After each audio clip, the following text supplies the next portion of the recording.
I haven't. I'll be honest. I haven't really. No, I'll talk about it later. We've got this match coming up here. Alamox will be facing off against Sriracha. I'm seeing very JM loadout going on here. The more I see Sriracha in play, the more and more he's becoming the new JM. And we're seeing that with the Slamamander Roaster loadout coming in fierce. Alamox going in with the Toastu Boomerang, just looking for a steady tempo of pressure. Both actually have pretty similar loadouts. Mander and Boomerang act very differently alongside that Roaster and Toaster. But if you're looking at just kind of the base of these two arms, Glove, Fire, Curve, Wind, they're very similar to each other. And capable of very similar amounts of pressure and damage. Alamox gonna be able to successfully land a nice grab punish, has that good pressure, chooses to throw out that rush, but Racha gonna be able to safely block it out with that shield, only taking light shield damage as a result.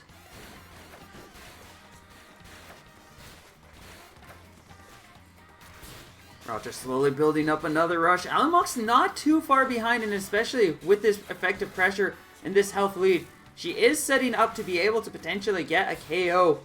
Even before the rush comes in, she just needs a couple more solid hits. Racha has so much work to go before he can turn things around. If he lands the rush, he will have the health lead. He might be waiting to just for that last crucial moment, but Alamox is going to be able to safely block it out. A successful grab. Now Alamox, in the last few seconds, has to respond, has to avoid this damage. But Racha going to be able to safely parry down and will be giving us our first draw for the first match.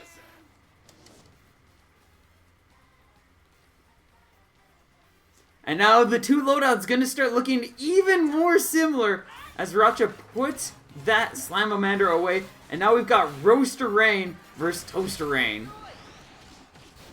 Alamox starting off strong, 340 damage on rush, getting a good tempo lead, and following up with a charged Toaster poke.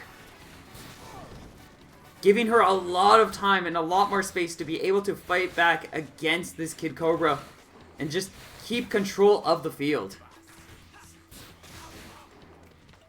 One of Screamman's biggest assets, as you can see during these interactions, is that deflect. Being able just to utilize a small shockwave aura while holding out that charge to be able to just parry down any attacks makes it much easier for Alamox to block out these rushes, evade a lot of these attacks that Racha is throwing out, and is definitely giving Alamox a solid edge. Rain unfortunately not working out nearly as well, and we're going to see Racha switch back to the Mander, give things another go.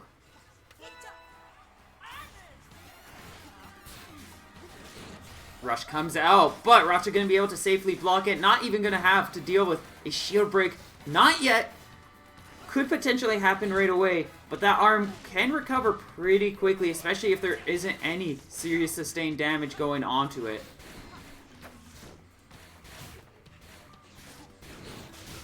Both players generally trading about even in a lot of these interactions. Alamox finally gets the disarm. Gonna be not able to land the punish, though Racha not able to land the rush either. And thus Alamox just going to be safe to continue going on with this pressure. These little dances and these quick little jabs here and there. Rush comes out and it's going to be a successful connection. Not able to land the finishing touch though, but doesn't need it as she gets one more well-timed deflect and is able to take Racha out.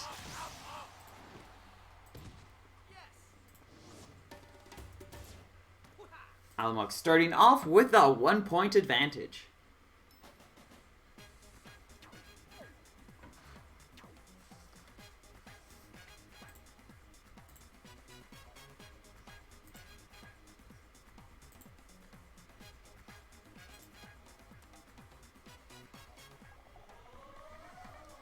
Just updating quickly on some of the other scores that are going on.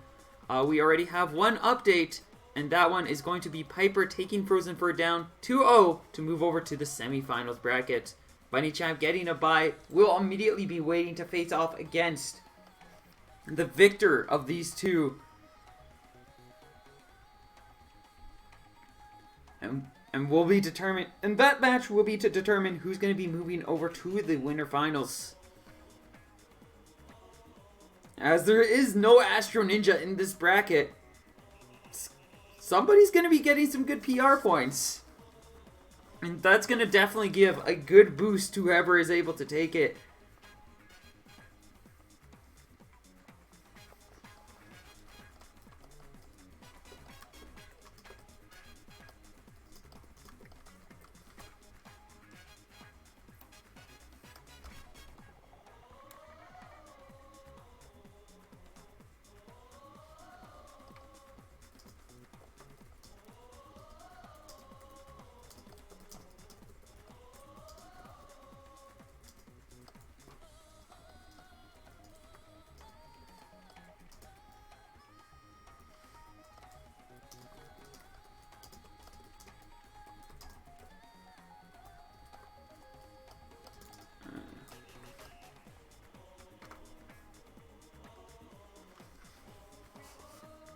Sophia looking just to keep this tempo going.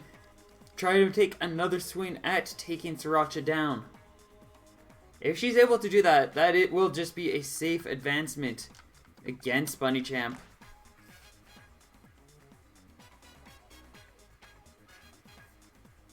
Where she will be fighting at that there.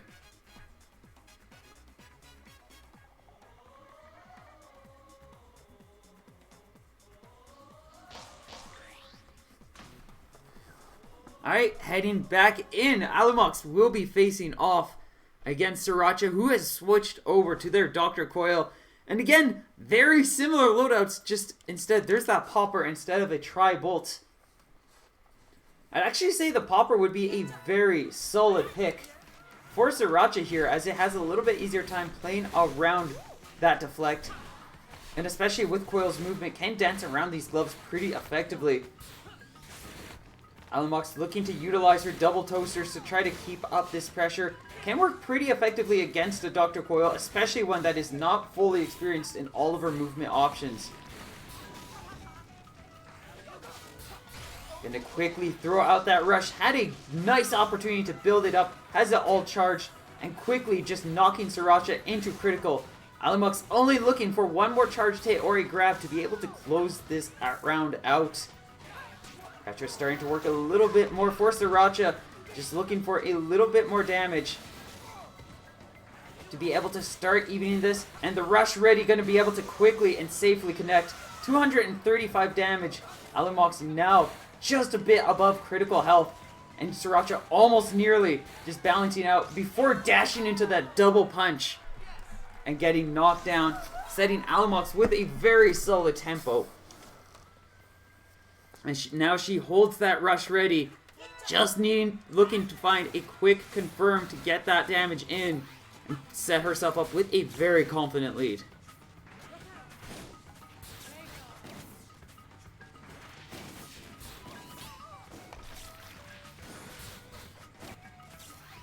Sriracha trying to find his way in, but is going to get hard comboed. Tri-Bolt Boomerang into the rush. That is going to be, let's see, what is that? 200. That's like 500 damage right there. Just a very solid chain. And Racha just not able to keep up. Is going to get perfected out. And Alamox will be moving on to face off against Bunny Champ.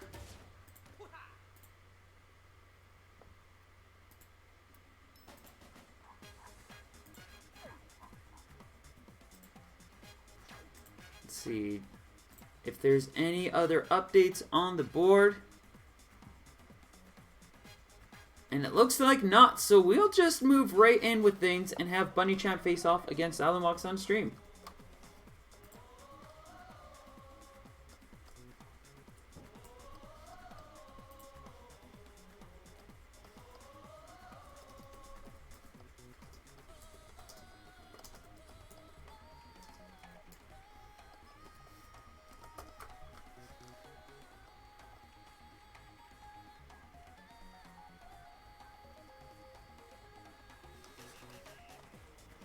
This one, I'm expecting, this can definitely be possible for Alumox, though this is definitely going to be a much more difficult matchup. Bunny Champ just really good with pressure and just burning down their opponents. If Alumox isn't able to keep her cool, isn't able to stay nice and focused, Bunny Champ can... There's a good chance that Bunny Champ will just have an easy time pummeling her down. So it's all about keeping that cool, staying aware of the environment, making sure that she is making the right calls. If she can do that, victory might be hers.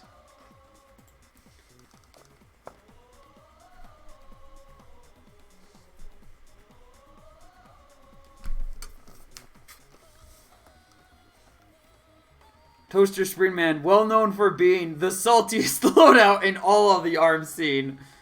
Nothing induces more salt than the good old boxing gloves on a Sprint Man.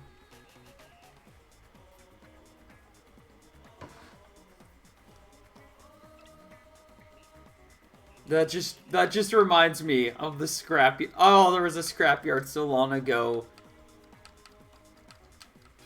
where the theme. The Scrapyard, just quick summary for those who aren't aware, the Scrapyard was a tournament series that I ran that was themed or based off of silly rules or more comical effects. Like, I'd probably say like a really rough prototype of what Casual Arms has going on these days. Like, really rough.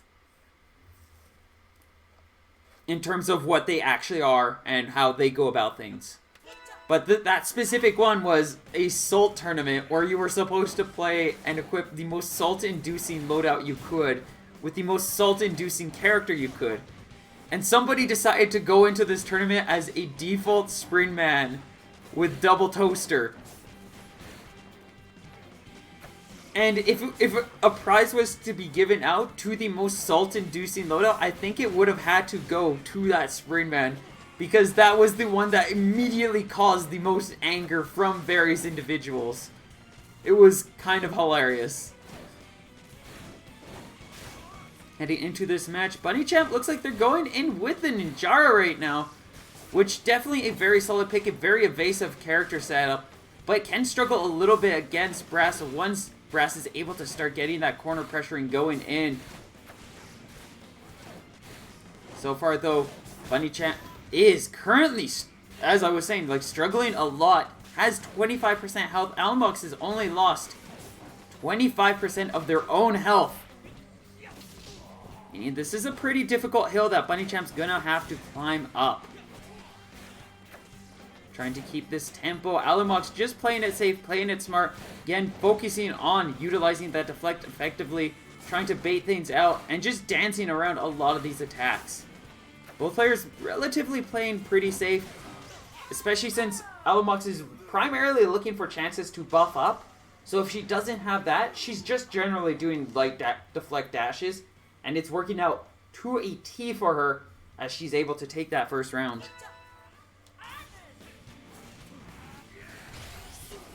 Bunny Champ safely dodging out of the way, not even going to take a slight amount of damage, not even shield chip off of that rush. Starting off pretty strong, just looking to try to close this distance, force Alumox into a defensive stance so that Bunny can really start getting that pressure damage in.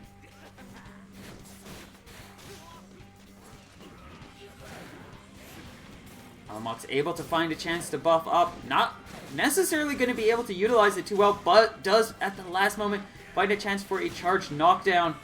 Struggling to keep up with this though, as Bunny Champ gets another successful grab and continue to keep this pressure going. She does finally find a chance for the rush though, likely going to try to find that window to dive in and throw it out. She is holding a very light lead right now though. You might just want to be focused on playing a safe tempo game. As you can tell, Bunny Champ's generally looking for a chance to go in for a solid rush punish more than anything else. She sees her chance, and Bunny Champ going in for the double punch is going to be susceptible to 360 damage. And again, Bunny has to reset this time. Finally finds a chance to throw out the rush, 250 damage. With 13 seconds left on the clock, Bunny Champ needs some serious damage to be able to turn this around. And Alamox just looking to play it safe. This Ninjara definitely not working out to Bunny Champ's advantage. And she's going to be able to take the first set, putting her at advantage.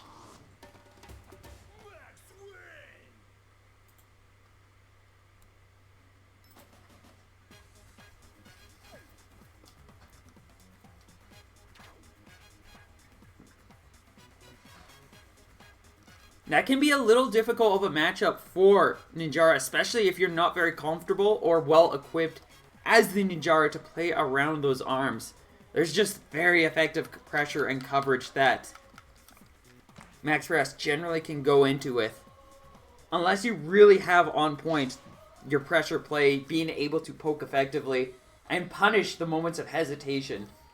So far though, Alamox is doing exactly what I said. She's keeping her cool, staying focused, not getting too over caught up in things. And it's definitely giving her a very solid edge. Looks like Bunny Champ going to be sticking with the Ninjara. Hopefully, wrong one. If Bunny Champ wants to be able to take this, they are going to need a very serious adjustment on their approach. As just in that previous round, we saw very clearly it can be exceptionally difficult. Brass is one of the reasons why Bunny Champ's not necessarily going in with the Mechanica here. Brass can be a very difficult matchup for Sprint or Mechanica. Generally one of the hardest matchups for Mech specifically. That said, if you know pressure, if you know how to poke and play and set up safely, I'd honestly say playing against Brass's Mechanica, especially when you're comfortable with it, can work out really well. Bunny Champ gonna get locked into that corner, not able to respond. Does have Rush ready. And you can see Bunny Champ just trying to set up that window is going to be able to cover out Sophia Alamox's options. And that first round going to Bunny Champ, setting up a little bit of much needed tempo.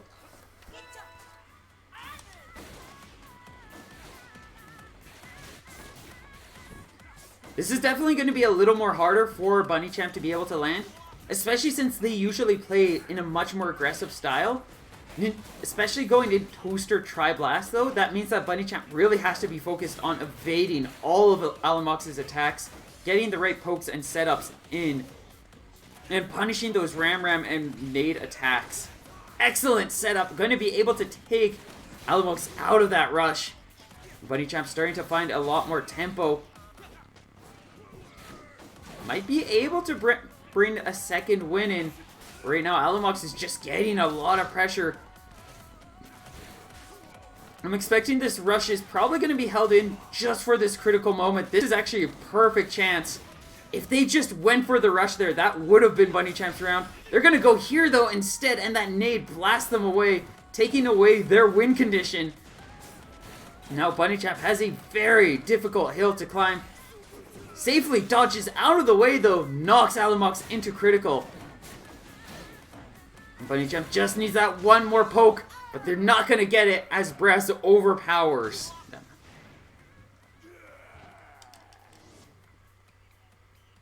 I'm suspecting Bunny Champ is going to be sticking with this loadout, giving them some good results here. But they have to stay tight, stay confident and aware. As there's just too much coverage going in. Nade and Ram just, whenever either of them are out, they are a major threat to Bunny Champ. With that lighter build, that lighter body. And we can see that Bunny's just eating so much damage off of any successful impact. Nice rush. It's going to be able to connect. Bunny Champ leaping right into the corner.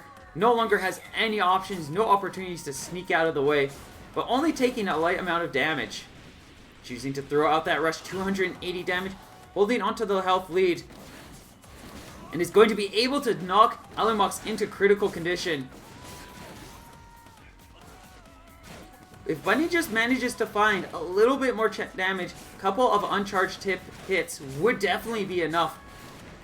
Alamox is quickly building up rush, looking to just have it ready and just gun it out. Bunny Champ taking too long, not able to find that win condition they needed. And as a result, Alamox will be running away with a clean 2-0 sweep. moving on to the winner side finals.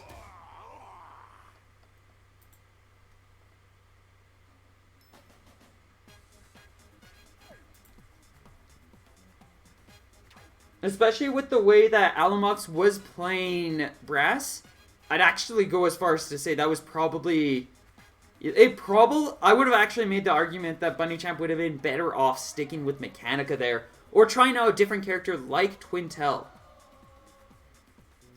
Ninjara is not easy to dance around those kinds of attacks with. You really have to be confident in your plays and calls.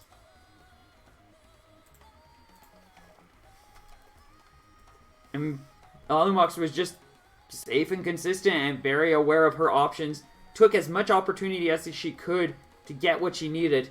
And with that, we'll be moving on into the bracket. Up next, we do have the Pied Piper facing off against J-Ro.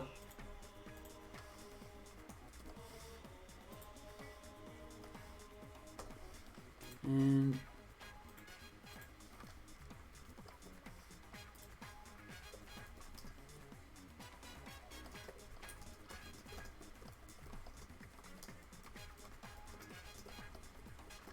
we'll get that set up.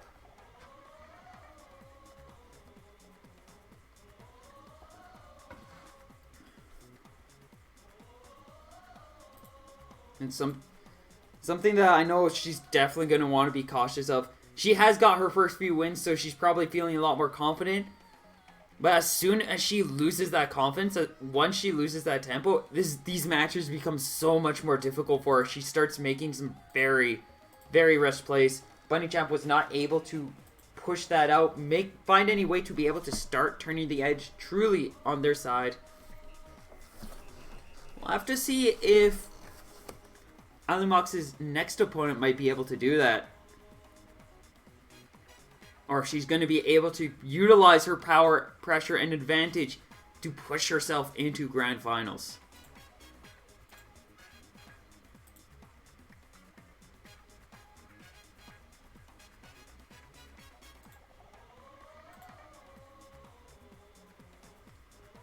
Just waiting on J-Ro to join up and respond. Once he has, we should be good to get going.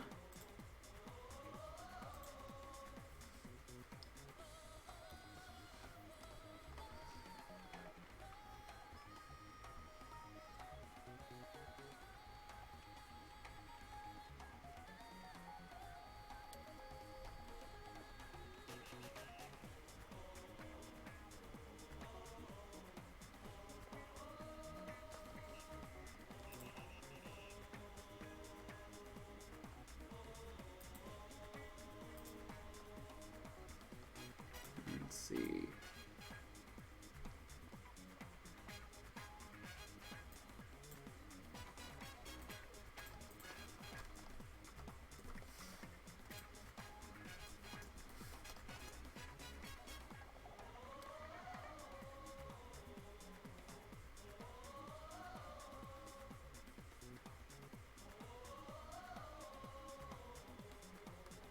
And it seems like J-Ro is not around. Let's see, when did they respond last? About 10 minutes ago. I'm not sure where he is. Oh, Tom, thank you for the resub. 10 months hype. You're the 12th and highest min-min. Very nice. Many congrats, Tom. It's definitely... While I understand a lot of people don't see it as big of a deal as it used to be, as the scene has withered down, it's still very impressive. It's still a fantastic thing to be able to get placements like that, to be able to make progress and just continue to climb up that dashboard and get where you're able to be. It's always exciting.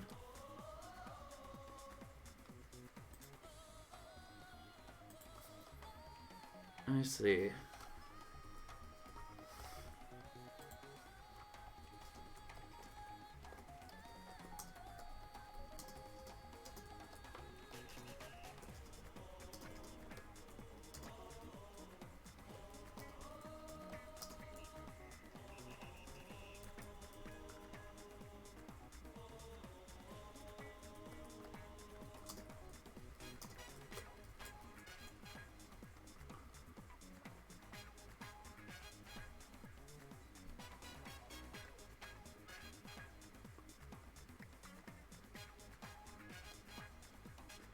I'm gonna give J-Ro about 3 minutes, as I messaged him about 5 minutes ago. So it'll be a little less than 10 minutes. And if he doesn't respond in that time, then we'll just have Buster or Piper move ahead in bracket.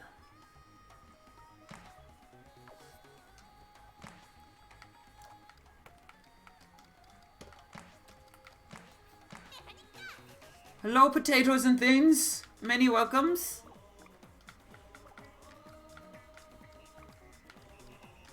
Piper, while we wait for that time to pass, did you want to go a quick round? Oh, there he is. Never mind, we're good. We're good.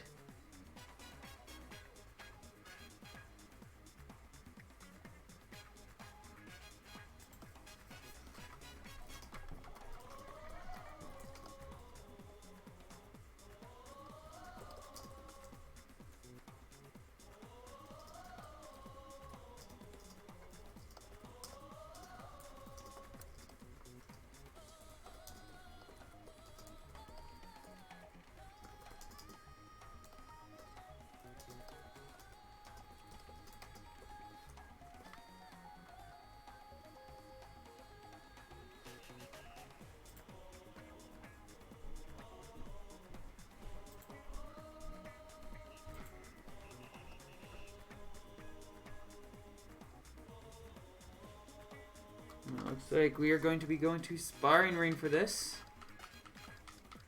Once we get J-Ro into the lobby, we should be set to go.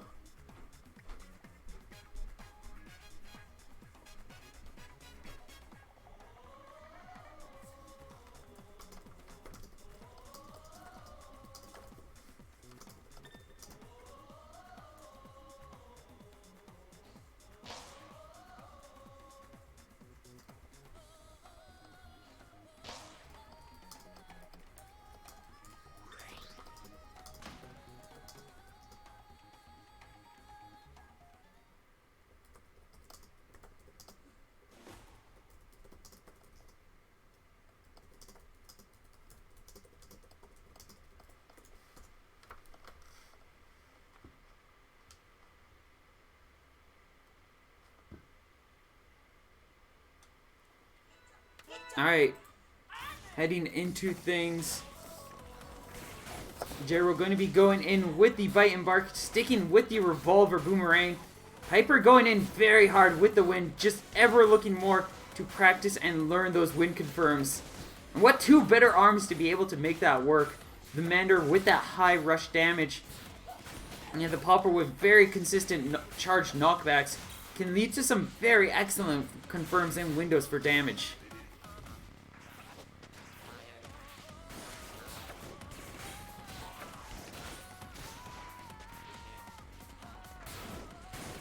Out comes the rush, and Piper going to be able to parry down J-Ro's attacks. And he's going to be able to secure a first round point.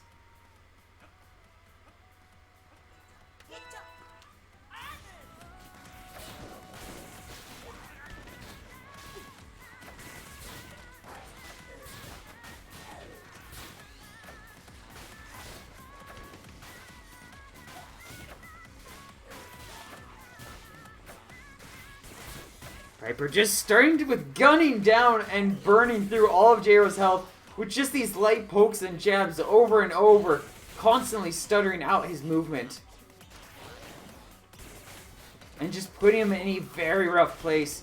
Piper still holding a very confident lead. That rush could potentially shield break too if he chooses to go for it. He thinks he sees a moment, and the rush is going to cleanly reach in and leads into the KO. Piper starting off with the first set point.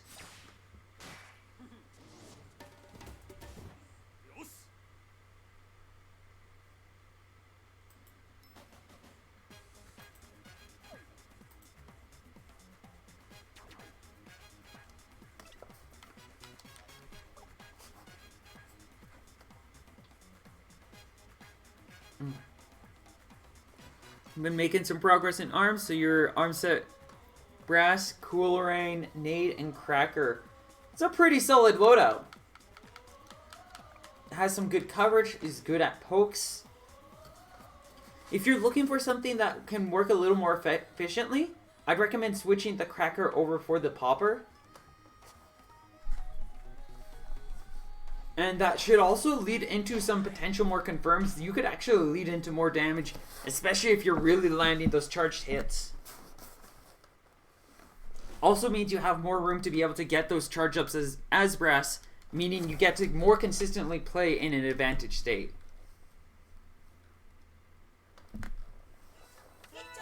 Heading into the next round, looks like Jairo's going to be trying something a little different here as we go in with the double revolver, the wall of barraging bullets. Just chasing down his opponent with everything out in the field. Piper going to be switching over to something a little more steady. The Roaster Slamamander, just looking for good punch and slap coverage. Starting things off though, the billion of bullets doing an effective job of just covering Piper's options and just constantly sniping and poking him down.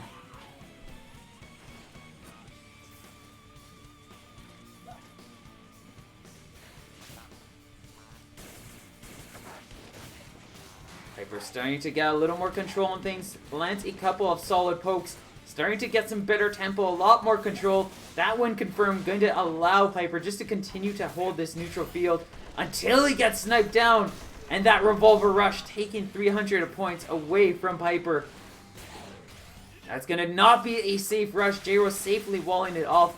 I think the grab might have been able to connect, but we are going to be brought to a last hit point as both looking for that final shot, and it's going to be a double KO.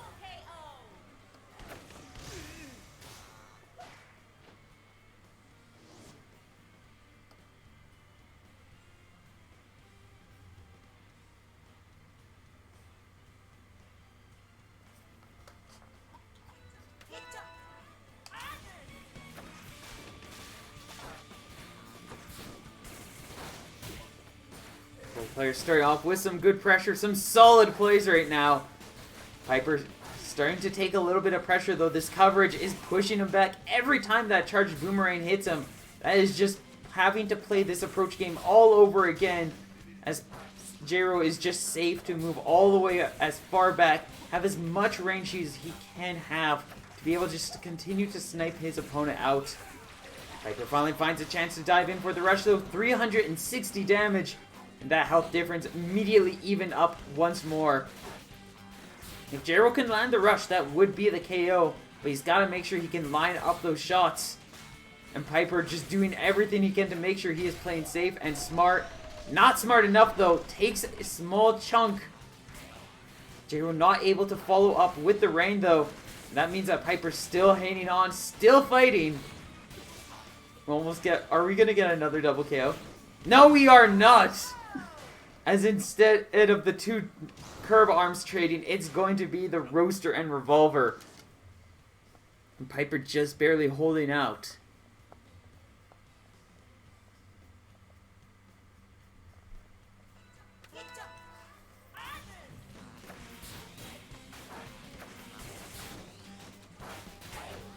Okay, we're going to start off strong, getting a successful grab, keeping Piper pushed back and giving a little bit more time to make sure Bark is able to get back on the field.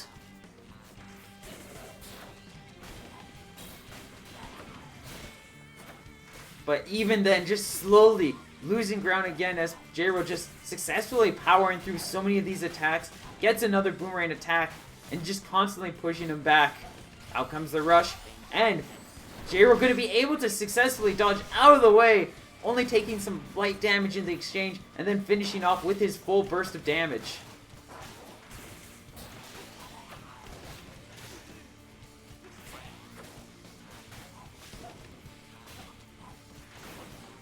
Jairo holding a very confident lead right now, but it's not going to be able to hold out for too long. If Piper is able to make another successful trade, he can definitely set things in his favor. Rush just about ready with Jairo. Has it ready, just needs to make that connection. Piper has his own rush ready too.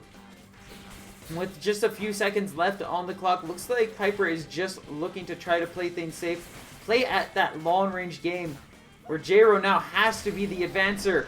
And he's not going to be able to make things work out as Piper takes the third round and settles things down 2-0, and we'll be moving on to the winners finals. No, that's fair. Popper works. Wind element takes some getting used to.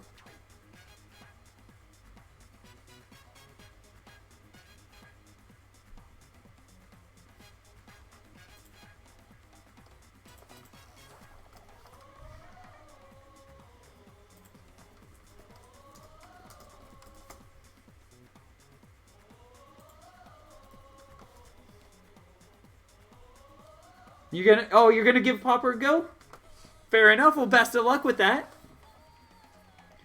As it currently stands, it's either like Roaster, Nade, or like Popper. They're Roaster, Nade, Popper, or Tri-Blast, I guess. Those are like the three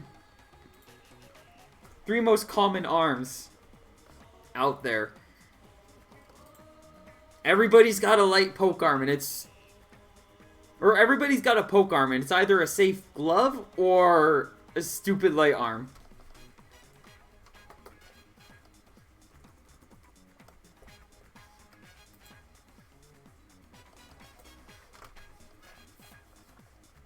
Roaster too good. Roaster's pretty solid. It's very rewarding, especially when you're able to make those attacks connect.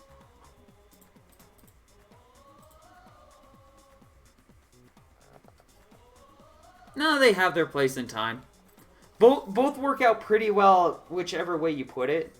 Like, in the grand scheme of things, especially for newer players. For more inexperienced players, and people who really aren't pushing their arms to their limits, you will not see any difference between Toaster or Roaster. Beyond that, Roaster has its advantages and generally is better competitively.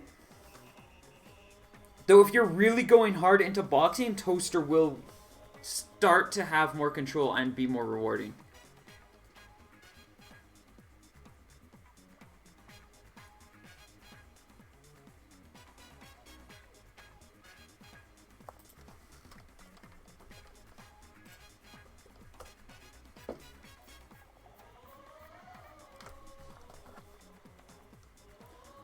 Overall, more people utilize the Roaster because Toaster has about similar verticality as the Roaster.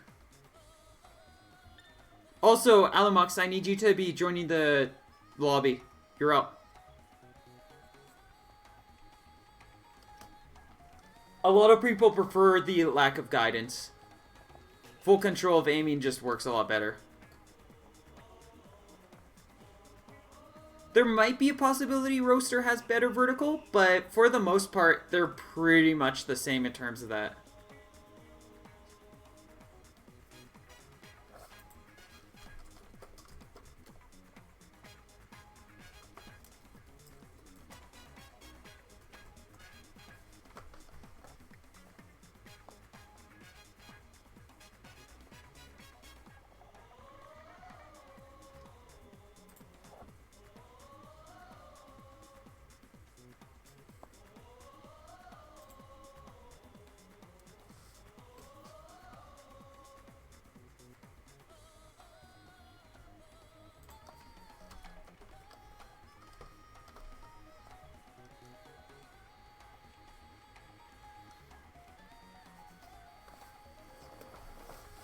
Alright, let's get things going.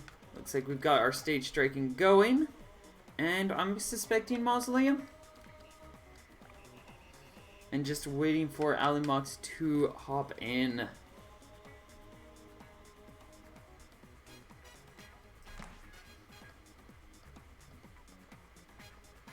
Ah, he goes sparring. Just to spite me. Just to spite me, of course. As he would do.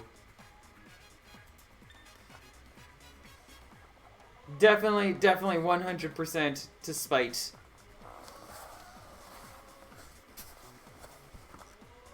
Alright, all things set and ready. When both players have prepared their loadouts, their approach, they're going to be diving in, and Piper will be facing off against Alamox in the sparring ring. Hoi, Blanket. Thank you for the follow. Heading in, Piper is going to be going in Tri-Blast Salamander. While the Tri-Blast isn't necessarily too good against armor, the pokes that it's able to land can be really good at chipping down, and also an effective tool at dealing with Brass when he isn't buffed up. If you're making the right calls, if you're able to get those pokes as needed. Starting things off though, Alamox definitely holding a little bit more control, just getting those buffed up states. But Piper's starting to get a couple of good pokes in himself, and Alamox already knocked pretty far into critical. And is now susceptible to a rush KO.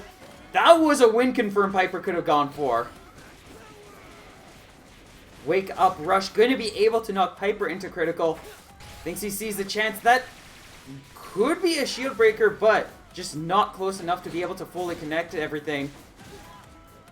Now Alamox just looking for a couple of hits herself, but she's not going to get it as the Tri-Blast quickly jabs in and gives Piper the first round. Alamox going to go hard in with the curving arms. Means she's going to have a lot harder time playing against that Tri-Blast, but it can cover out Piper's options a little bit more effectively.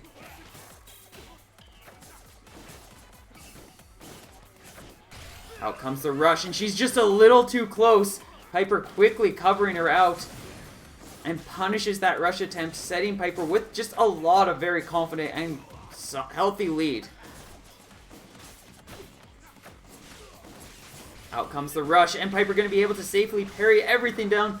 No KO off of it, but still holding on to a lot of control. Has to be able to find the time, the space to get just that last 120 damage off Alamox to be able to bring this out. But she does have her rush ready, and it could easily take him down here.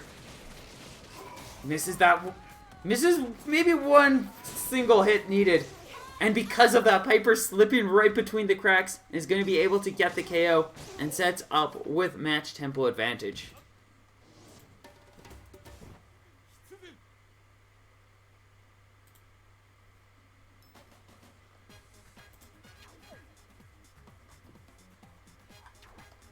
Blanket, if you're interested in participating in these and being a part of the community, I do have links set up for the next Scrapstar. If you're a part of the NA, just follow this link here. If you're part of the EU, let me know, and I've got another link that I could give you. You could just sign up for it, and these run every Monday at 6 p.m. Mountain Time.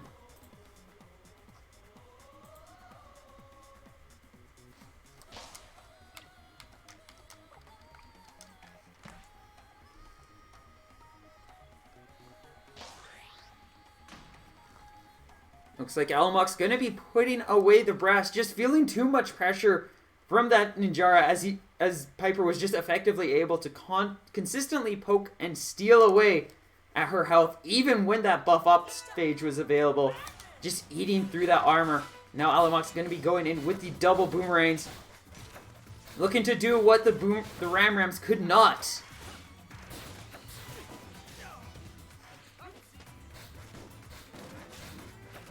Starting things off, Piper holding a little bit of a lead. Not too far in, but is slowly getting pushed back into the corner, which is exactly what Alamox wants.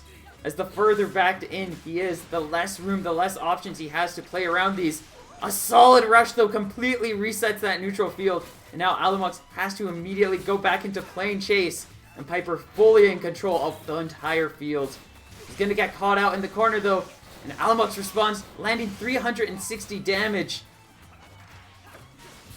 Quickly bringing things back into her field, her control. And Piper still has a decent amount of work to go before he's been able to take things back. An excellent grab. Alamox now just looking for that one hit. Piper actually not too far away himself, just looking for a single hit of his own. But the rain's coming in just a little bit faster. And Piper not able to keep up with it, will get KO'd.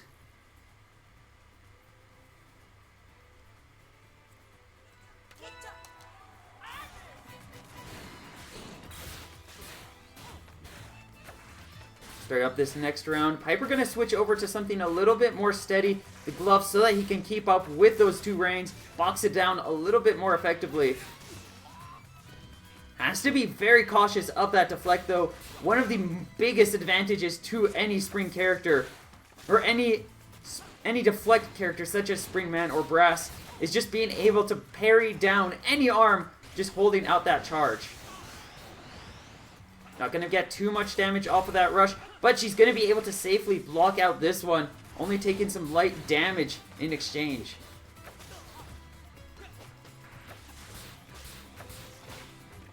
Alamox knocked into critical. That means she does have the Springman Enrage, which means that those arms permanently charged, and just so much easier for her to be able to swing in those hits. But got a little too impatient and just threw out one too many fast attacks, and Piper, ready and able to dive right out of the way, gets the punish and brings the score to 1-1. Alamox switching over to the Tri-Bolt, looking to just parry and gun down all these attacks. Tri-Bolt can definitely lead into some very effective confirms, much like the ones we saw against Bunny Champ not too long ago. Piper going to go for the uncharged tap, confirm into rush, getting 340 damage off of the 80 that he just got moments before, and is able to successfully balance out this health difference. Still has a lot of work to go, especially has to be cautious of Alamox, ready with rush. If she gets any confirm at this point, this round will be hers. Out comes the rush, and it's going to be a full connection. Balances out the score to 1-1, and I forgot to change the overlay.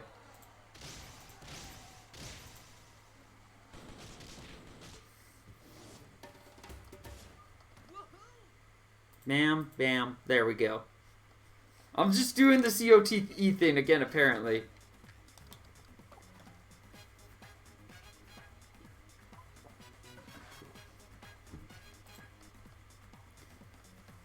And it looks like we'll be heading to DNA Lab next. Definitely one of Piper's favorite stages. A nice, very large stage, very spacious, lots of space. Lots of room for Piper to be able to play out to his Ninjara dreams and dodge and weave through as many of attacks as possible. This stage is just effective, especially since the way it can cancel a lot of straightforward attacks with those 6 pillars, each one containing 3 health, after which will break down. With the elevation 2 from the staircase and just a long format, means that the defensive player generally is going to have a better advantage here and an easier time poking their opponent down, as it's so much more difficult to corner out your foe. Later in if we get a third game potentially, we might see far less pillars, and if that happens, then it definitely means that it's going to be a lot easier for Alamox to go in for the chase. But she's got to be able to keep this tempo, keep up the momentum during these exchanges, or else we won't see enough games for her to be able to take things. A nice block, though, definitely helps her stay active in this match. But she only has enough health. She cannot take any more damage. She's still in it, but the Mander is going to take that health away.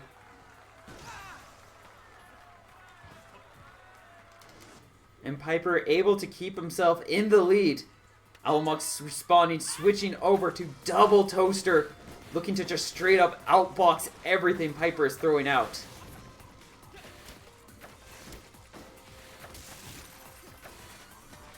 Alamox just recognizing that these pillars are causing some of the greatest challenges for her, chooses to quickly knock down and is just a lot more focused on trying to play things safe here, and very light boxing patterns and tempo as he tries to burn down a couple of the pillars. Going to be able to power through that Tri-Blast. Piper manages to get a trade, but doesn't hold out long enough to be able to follow through with anything too far beyond.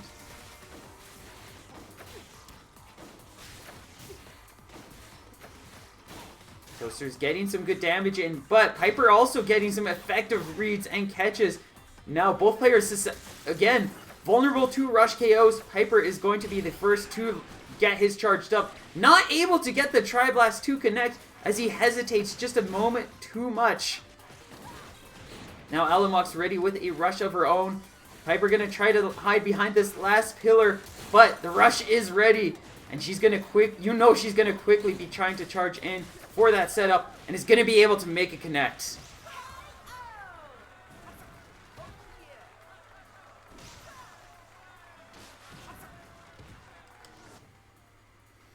Piper responding, putting away that Tri-Blast. He's gonna go in with the Roaster this time. Alamoc's going in with the Tri-Bolt, the trusty and very powerful tool, generally not seen as often as the Tri-Blast, but does lead some nice confirms and combos whenever you get that single charged impact. 120 damage and causes a elongated flinch, meaning that it's just that much more easier for you to be able to follow up with additional damage. Both players trading with the wind knockback, just causing each of them to lose so much ground and basically just fully resetting that neutral space.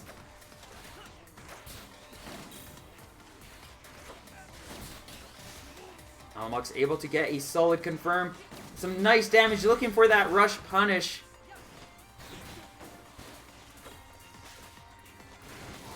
But she ends up whiffing the rush and now has to be able to take Piper down with fear of that rush. A successful bait. She's going to be able to stay nice and healthy, and in fact also is able to, on top of that, punish out Piper's attack and sets the score 2-1 advantage for her. Unfortunately for Astro, registration closes 30 minutes early to make sure that seating and voting and just a lot of general stuff is able to be planned out in time. You gotta pre-reg early. I made several announcements reminding people constantly to make sure you pre-reg early. He forgot to. I even offered Astro if he would like for me to be able to register him into the bracket anyways. He didn't reply. So, it's not my fault. It's entirely on him for not signing up on time and not responding to me when I offered. So, not much can be done there.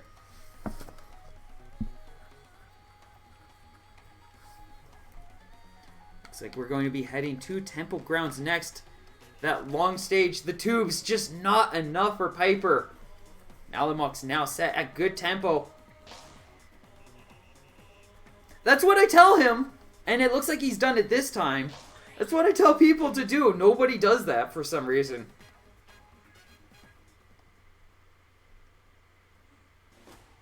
Oh, people have a vendetta against pre-regging.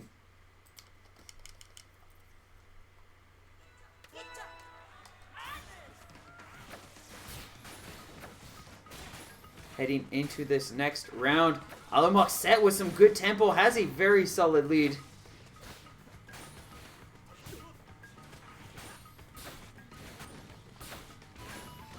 Just needs to be able to take Piper down one more time to make it to that winner's side, have that advantage, and secure herself at the very least second place. Piper also looking to do this. Both of these two players, let's see how, just looking over at the PR quickly while this is going on. Both players would very, very greatly benefit from this.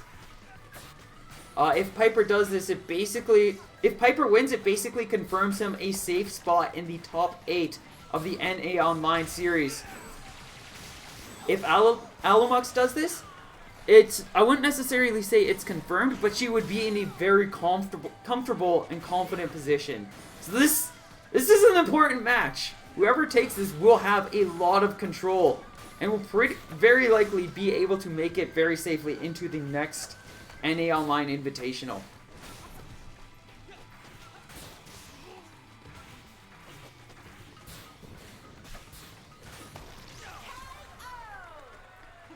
TLDR Dave, pre-regging is active in this tournament event because if I don't do that, I get 3 entrants until the last 5 minutes, and then I get 5 more registrants, and I have a small anxiety attack because of it.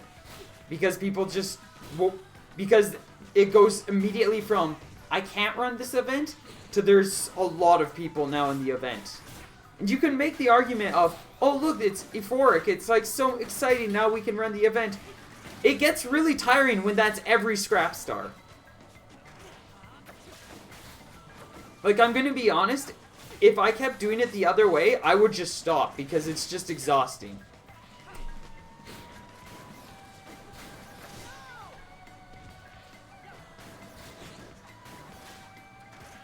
Like, it literally takes not even...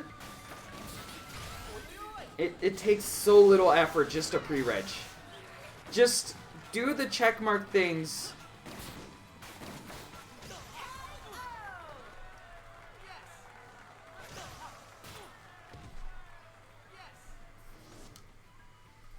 No, it's like 5 or 6 people. In like 7, or like 5 or 6 people in 7 to 10 people brackets. So like more than half of the group are registering last minute. Like, it's a serious problem. And I'm really not in the mood to be dealing with it anymore.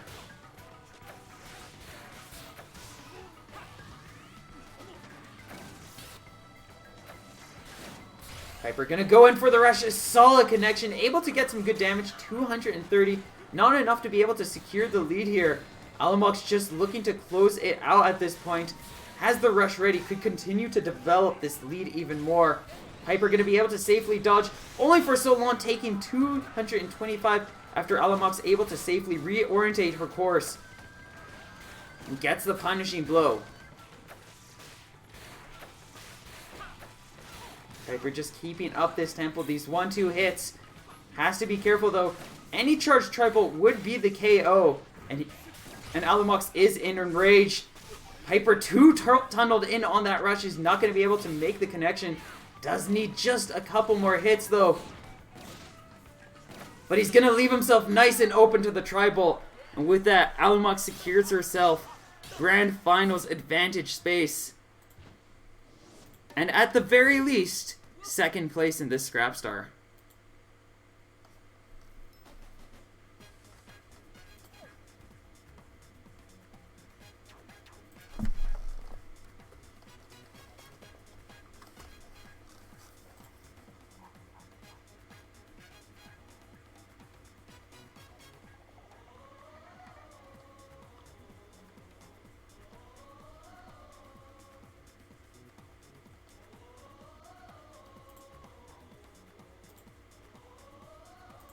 Alright, let's see how's this going right now. Yeah, looks like Sriracha's not in the mood to play. He's going to be eating... He's going to be treating himself to a nice, delicious snack. Making sure he's well and good taken care of.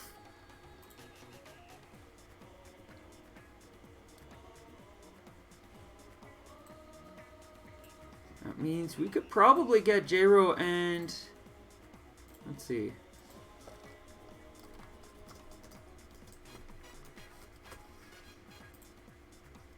Yeah, J-Ro and Bunny Champ, we could do that one.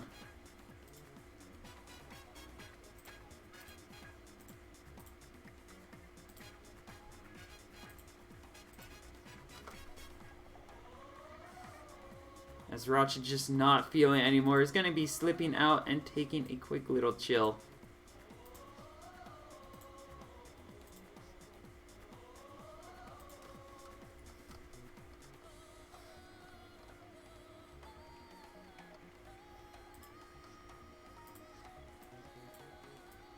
And with that, we will be heading over to our lower semi-final match.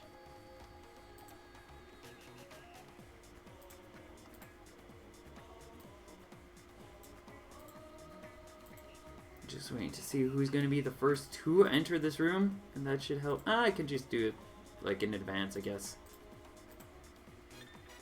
And it's going to be Bunny Champ. Oh, nope, it's this one.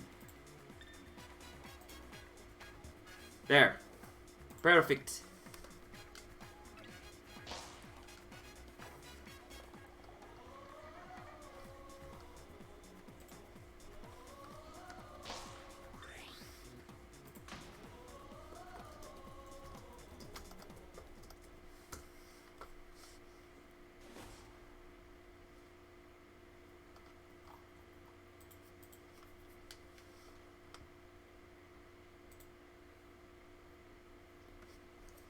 Alright, heading into this. Bunny Champ looks like he's going to be sticking with this Rain Man.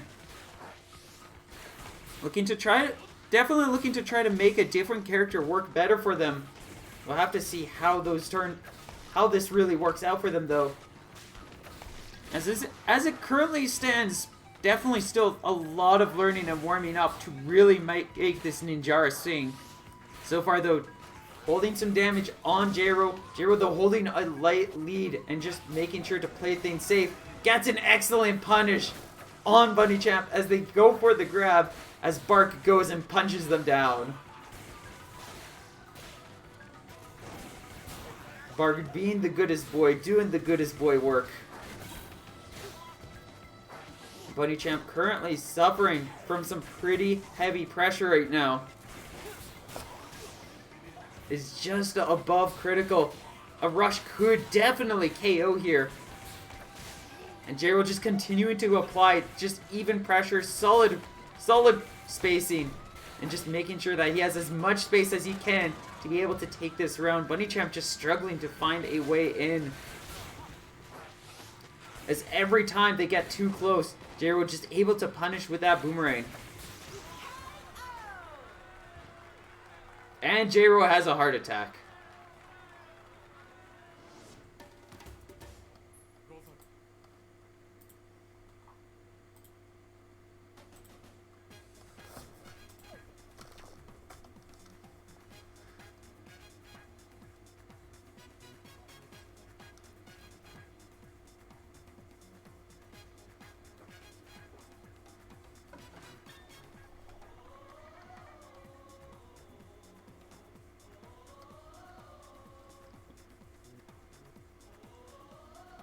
Jero had a heart attack.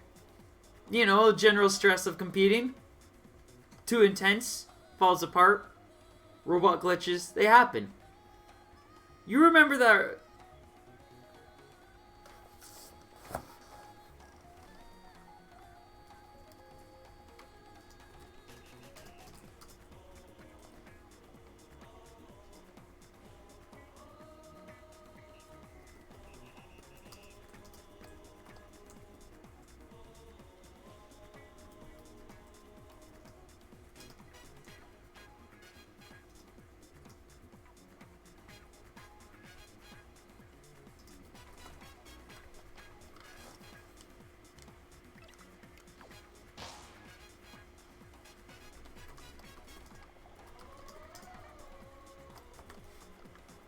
Alright, yeah, we're just gonna resume things back from where... Oh, what am I doing?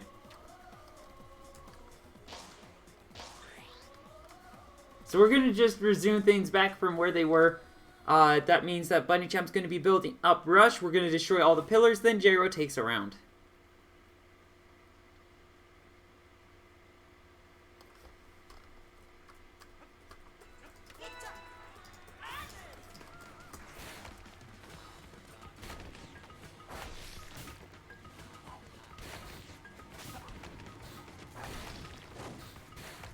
Yeah, that'll do.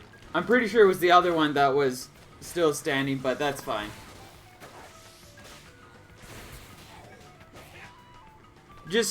We'll be just a brief moment as we sort this stuff out.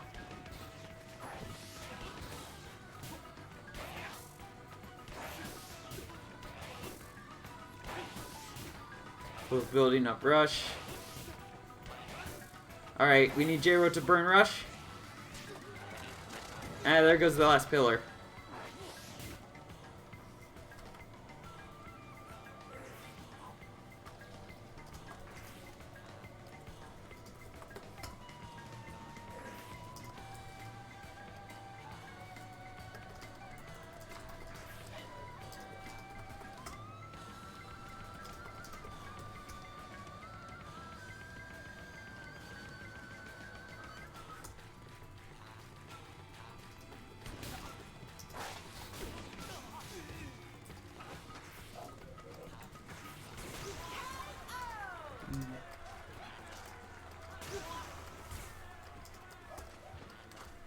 There. We're good. We'll resume now.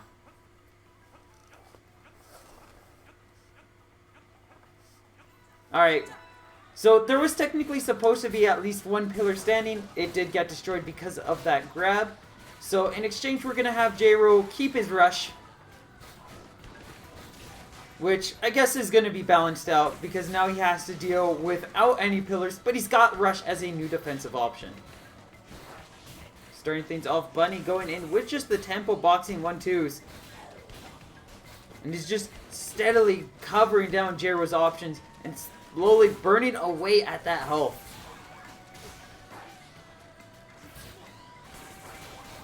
J-Ro not necessarily too far behind as he is able to find a quick couple of confirms with that revolver, following it up with the rain. And Bunny Champ pretty low on health, still holding on to a little bit of a lead. Bunny looking only for a single hit to be able to take this out. J-Ro does need a couple of hits, that rush or a grab. Still a few options that won't necessarily close things out, guaranteed. Oh, the double revolver, though, balances things out. And neither side using the rush yet. Both looking to just hold onto it till this very last second. Bunny just trying to bait something out.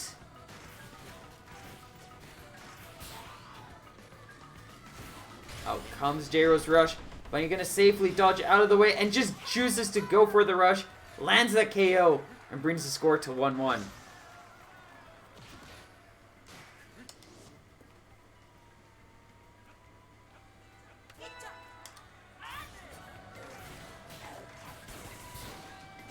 Diving right into this next round. Bunny Champ going to be sticking with these two gloves. Just looking to continue to chip and bite away. Chip and chew away at Bite and Bark's health. And starting off, getting the couple of good reads, some light punishes. Holding on to a bit of control. Bite or Bark going to be able to set up for a quick pushback though. Make sure that J-Ro still continues to have a little bit of breathing space, a little bit of room to be able to play around with.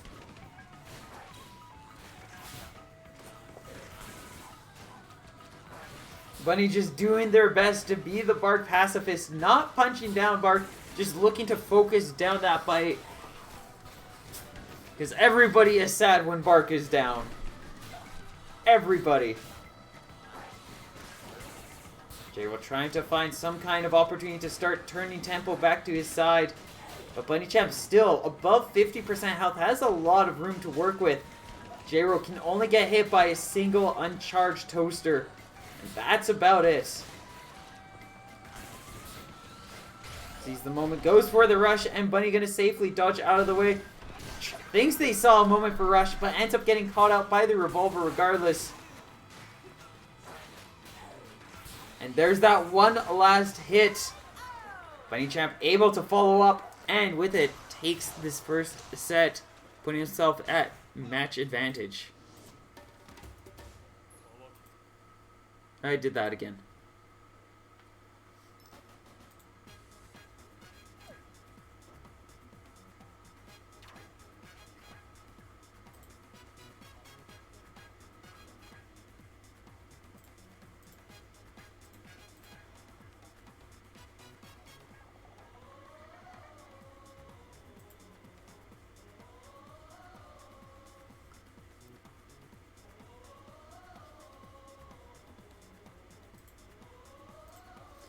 Like heading up next, we are going to be going over to the Mausoleum.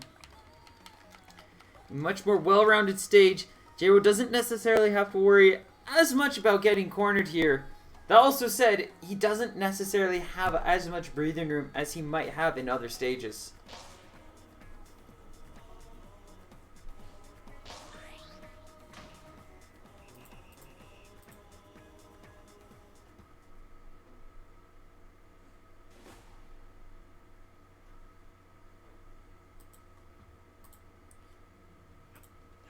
And let's head into our next bout. Both players sticking with their loadouts. Bunny Champ having some good results with just the good old boxing gloves. A healthy, steady tempo really leads into some excellent pressure against that revolver boomerang, as it makes it really easy to punch down all of these light arms and that curve.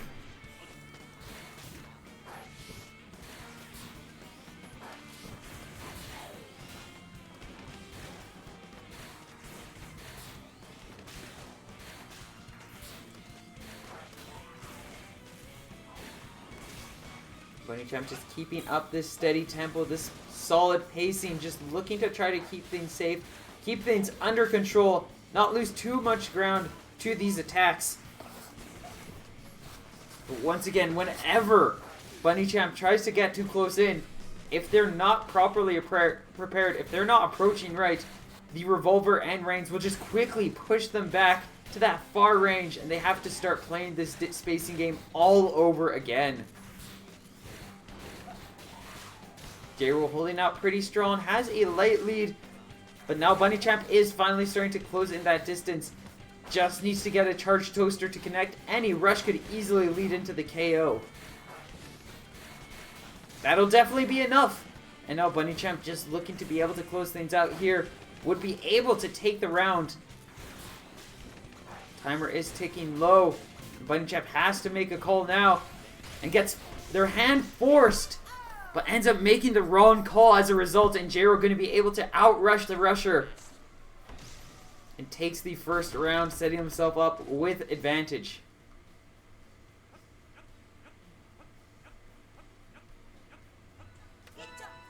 Mausoleum Ring still very much intact, has yet to take any kind of damage. If any player gets knocked down on it, you'll notice that these big giant cracks start popping up on that field.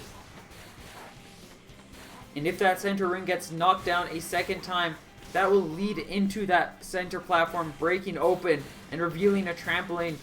That will be so much more difficult for Bunny Champ to be able to approach with. And it's one of the reasons why you see Bunny is so hesitant about approaching effectively here too. As they just do not want that center platform opened up. It would take away one of their greatest options to be able to approach. And it's one of the reasons why J-Roll's having an easier time just always having a way out.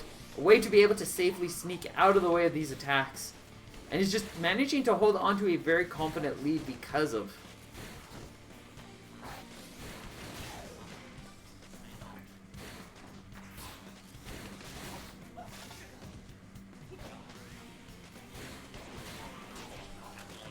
Nice grab catch, and J-Roll going to be able to balance the score to 1-1.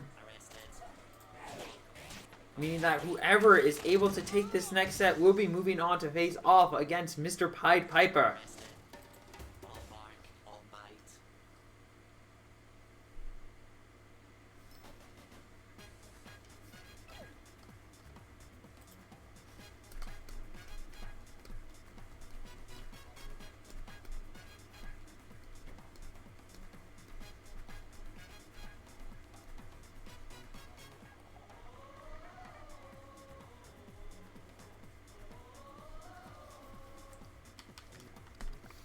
Heading into our next round, we're going to be going over to sparring ring.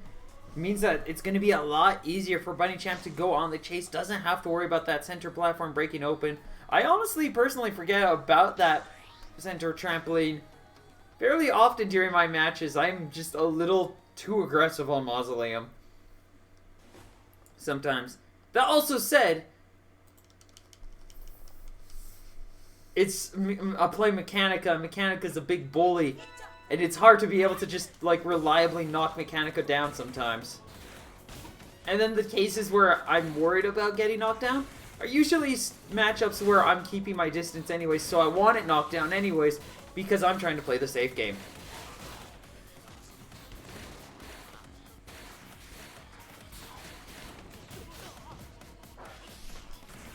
I'd actually say you're too defensive, Piper. You focus too hard on playing it safe, going in for like pokes, and just like dancing around everything. You don't focus on good punish attempts. You don't make the... There's a lot of cases where you just don't go for grabs, where a grab very easily would connect and could reward you with a lot of damage. You just focus way too much on... You focus way too much on keeping a very generic and simple pattern. And you're definitely playing at a mid to long range distance too, just going in for a barrage of pokes essentially.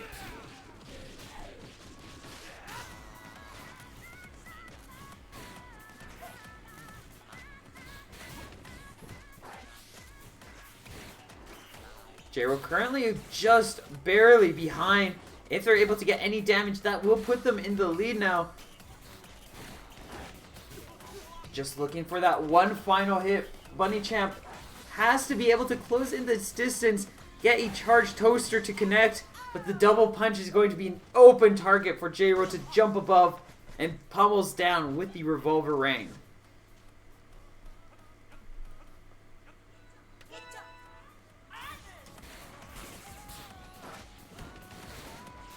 Like, if you quickly look back at your matches with Alamox, you'll notice that you basically never grab unless you're doing a very specific rush setup, in which case then it might happen. And sometimes it didn't. Your rushes were also kind of... working on your rush would definitely help you out a lot more too. They still feel very disjointed and not very effectively set up. Like, there's a lot of cases where a rush just comes... And there's a lot of cases where you throw out rushes like me, where there's not really any rhyme or reason to it. It's just like, I'm gonna expect you to do this foolish thing. And then they don't do it, and you're like, oh, wow, my rush really didn't work here. And then to follow that up, you'll just kind of continue punching into nothingness and hope it starts working.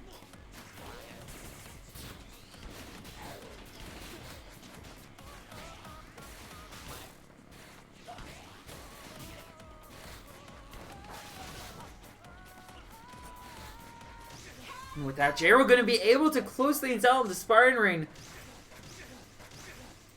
And we'll be moving on to lower finals to face off against Pied Piper. I don't think he's got too many points on this one. No, this is actually his first bracket match in a very long while. So actually, if J-Ro takes the tournament, this could... Okay. Okay. So, like, all... Like, J-Ro, Bunny Champ, Piper, and Alumox.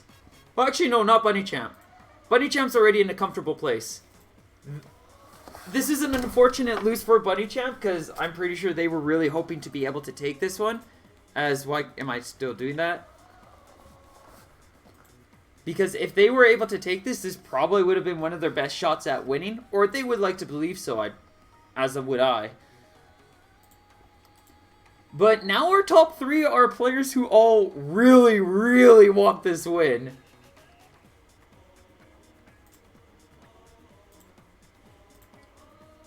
Because just looking at, we've got 7 participants. Just doing the quick math on what that would lead into. Yeah, that's 4.5 worth of points. If J-Ro were to do that, he would definitely be in top 8. He'd still have a lot of work to go, but he would be in top 8. If Piper was to take it, he would permanently be in top 8, or exceptionally likely to be permanently in top 8. If Alumox does it, she'd be about where J-Ro would be, but a little bit more comfortable.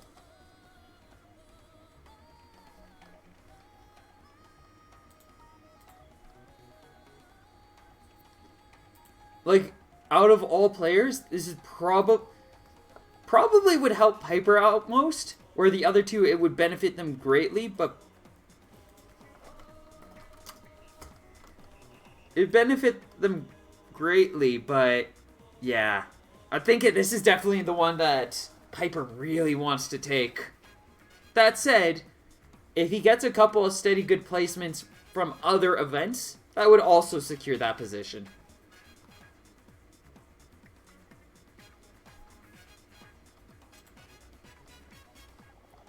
Let's get... Oh, we've got them both in here.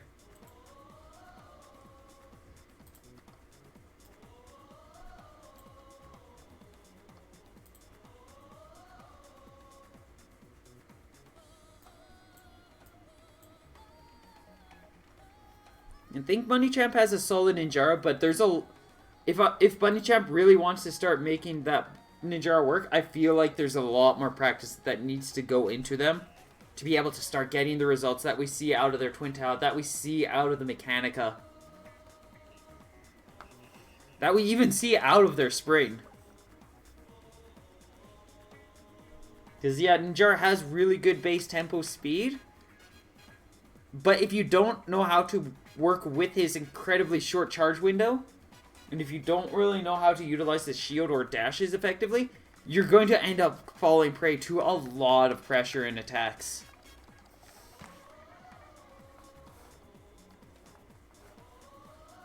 He's just such a solid character for anti-boxing and being able to dance around with pressure too.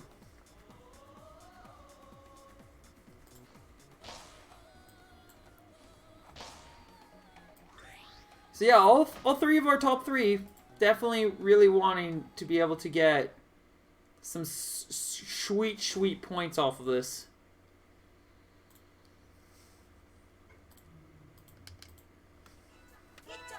Starting things off, Piper will be going in with the Roaster Slamander.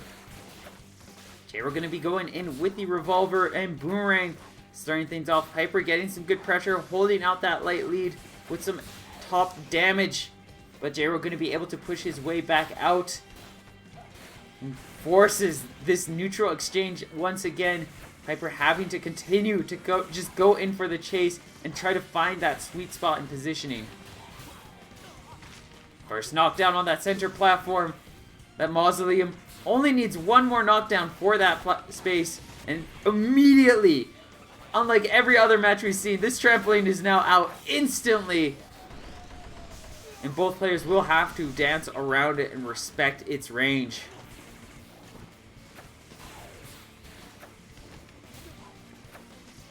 Piper doing an exceptional job of just zoning and spacing out Piper. Rush going to deflect one of the bolts, but before Piper can safely get out of the way of the rest, he ends up getting sniped down. And now J-Ro just holding on to a very strong lead. Actually, if this is the only tournament that J-Ro enters, and considering he's entered the least of all these players, yeah, it's probably the most important for him to win. Because let's see. Yeah, that many points. Where would that put him? That's first, second, third, fourth, fifth. That would make him 6th. With how things are currently set up, like with the other players and how their placements would be, that he would be 7th though. So just barely making it in. Chances are he wouldn't even be able to hold in with just this one tournament win. But it would help him out. But I could go over the semantics of who would benefit most. Realistically, this is a great tournament for any of these 3 players who are all looking for a chance to get those sweet points, really secure that lead.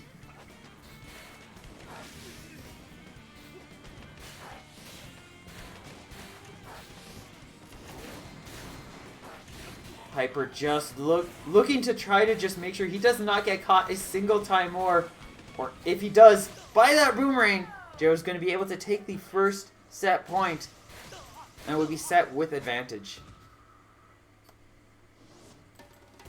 What are these rankings I'm talking about? The PR. It's right there. NA Online Season 3. We are currently on the 3rd season of the ARMS NA Online Tournament Series. Placements within Era's events, COTE and Tempo Tantrum, the bi-weekly Procrastination, and the Scrapstar Series all give you PR points once you've built up enough at the end of a 3-month season.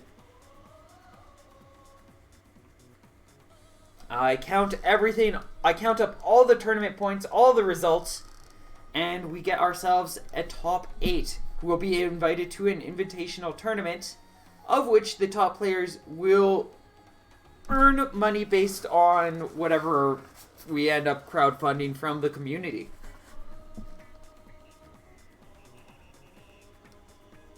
Where are you currently? You are not in the top 8. With this, you will definitely get a decent amount of points, but as your current standings are, you're pretty far away. Let's see, where are we going?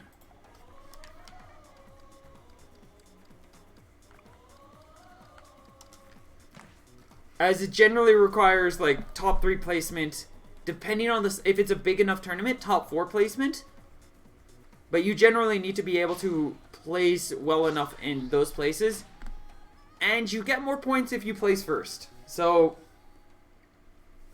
not too many people in the tournament series have taken many firsts. In a lot of cases, because Astro has kind of just been on a rampage, has cleanly been taking most of the tournaments. So the few and far opportunities that players find to be able to take those coveted first places are exceptionally valuable.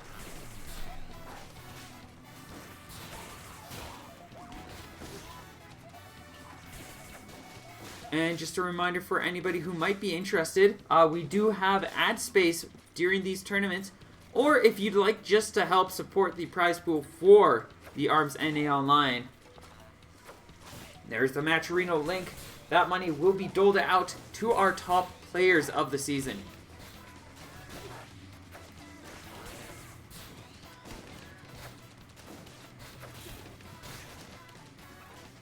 Going off of at least the first month's top 8, we had Astro, Bunny Champ, Adam Brain, Gillyboat, Slosher, Piper, Malieve, and Sriracha.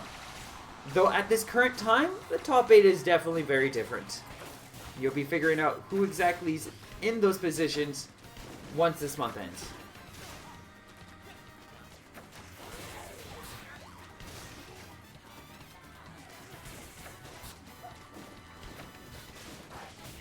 J-Ro holding on to a solid lead. Just looking for a little bit more damage to be able to land the KO here. And he's going to be able to take the round.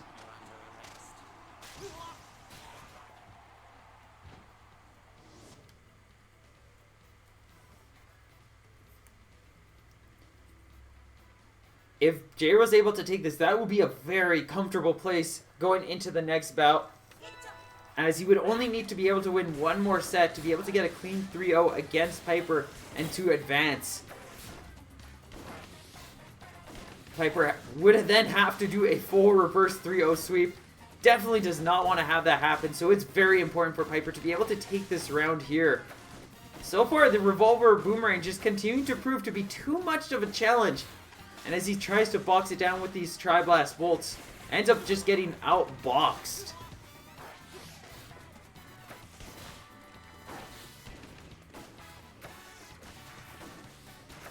J-Ro hopping onto Bark, getting some nice vertical height, trying to utilize Bark's deflect properties whenever he lands on it, but unfortunately could not time that landing.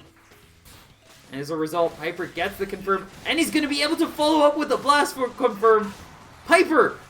You can't do win confirms, but you can do blast confirms? Dude! One of these things is easier than the other. And you just did the one that is not. Safe parry in, but he does have the disarm. Gonna be able to safely evade out of the way. Can only take no more hits. And even with that rush confirm, not able to bring things out. And J-Ro now at a 2-0 set lead.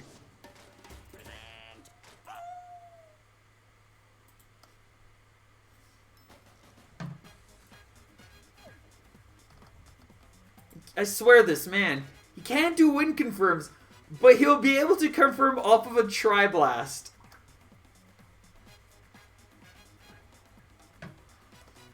Just the madness that which he has.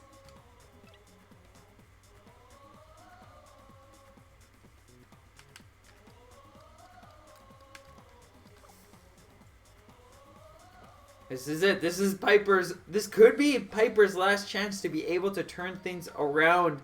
If J-Ro is able to zone him out once more, it will be J-Ro moving on to the Grand Finals.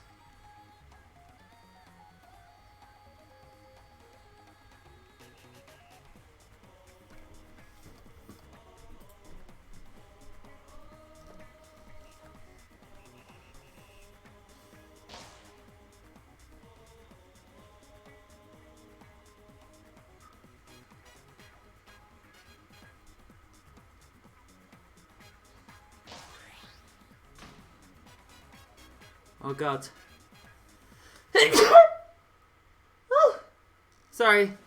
I should have. I can never remember to mute at that time. Anyways. We're going to be heading into another fight on Buster Beach. This could be Piper's last chance. Needs to be able to turn this around. Hopper in hand could be a solid tool, but it's going to struggle a little bit against that revolver. With the 3 bullets from the revolver, just a little bit easier to parry down the Popper's 2 bullets. Which means that if Piper is not careful, making sure that he's staying out of the way of these attacks, he's going to struggle and just eat a lot of hits in as a result.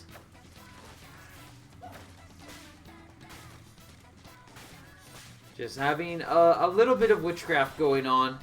Just a few moments of witchcraft, and Jero going to have a second heart attack this tournament.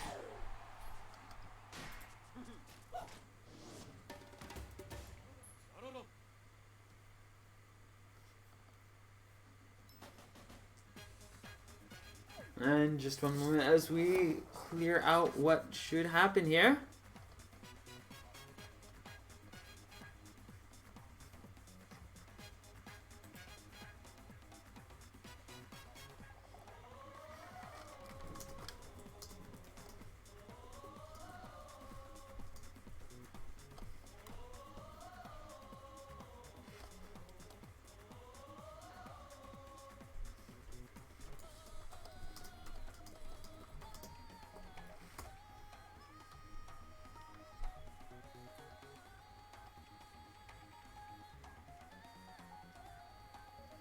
So it looks like Piper just wants to start the round fresh, so we're just going to do that.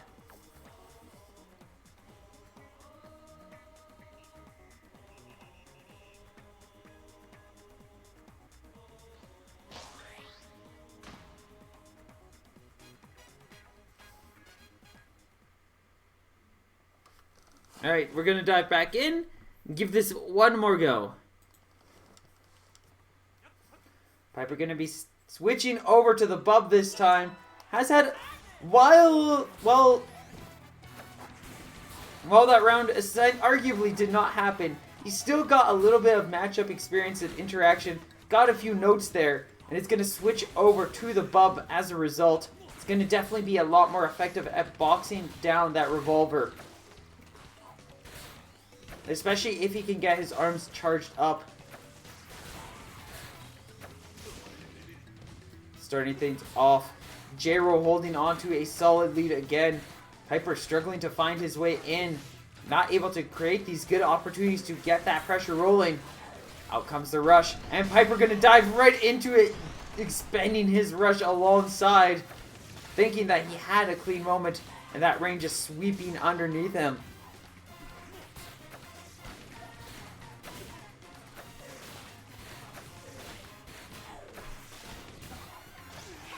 And with that, Jero going to be able to take a pretty clean round. And is now looking for that one more victory to be able to move over to Grand Finals.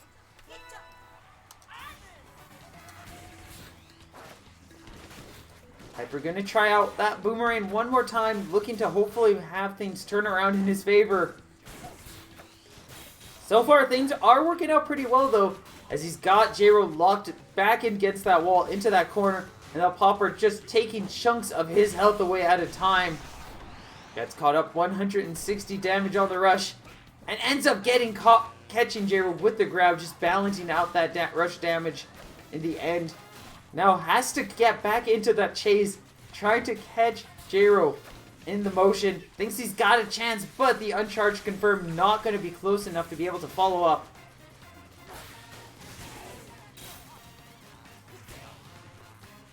Now Jero sees a nice moment for the rush. That is going to be just barely not a KO. Jero looking for that one final hit. And with that, we have our second grand finalist.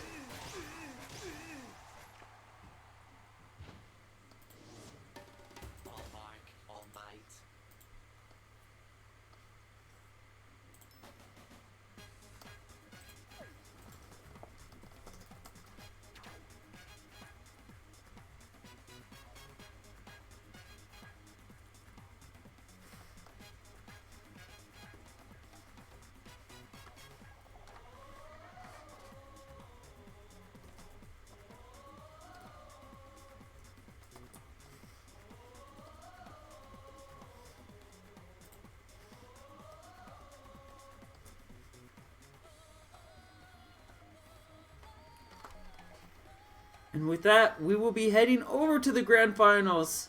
Alamox will be stepping back into the ring to face off this time against J-Ro. If she's able to take this first match down,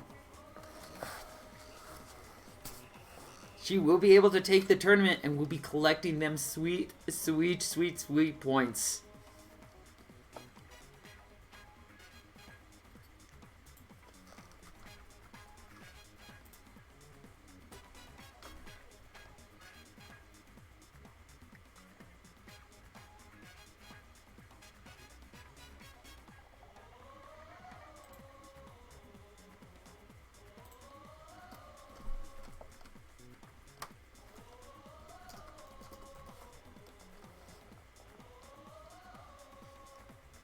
Alright, just waiting for J-Ro to hop back in. And we're just looking for Alamox to join in as well.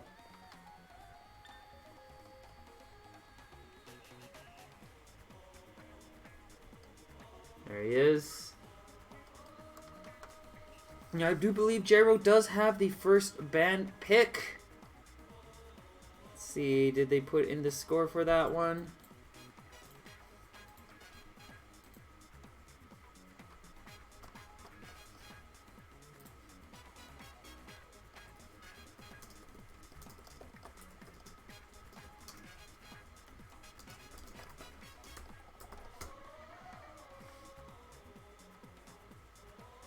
We're just waiting for Alamox to show up. I think she was in chat, but there she is.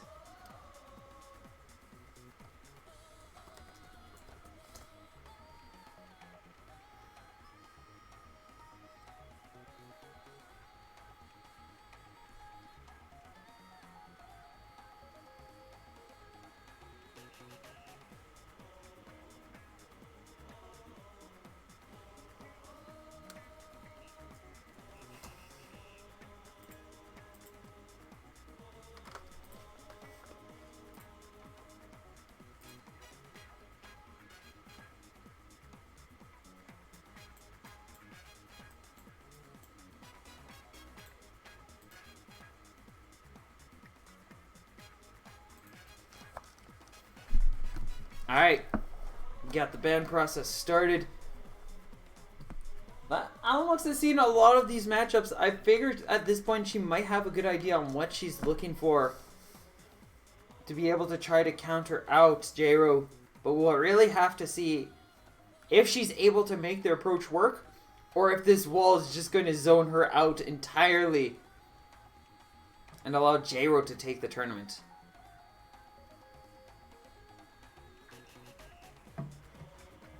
I'm suspecting Spring or Brass from Alamox, and of course J-Ro's probably going to be sticking with his tried and true.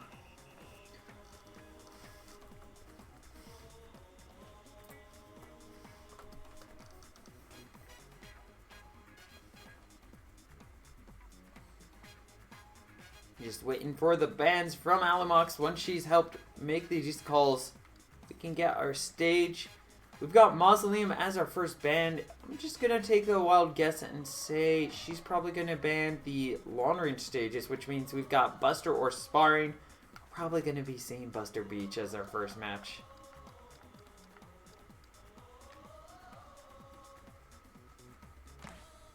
If she responds.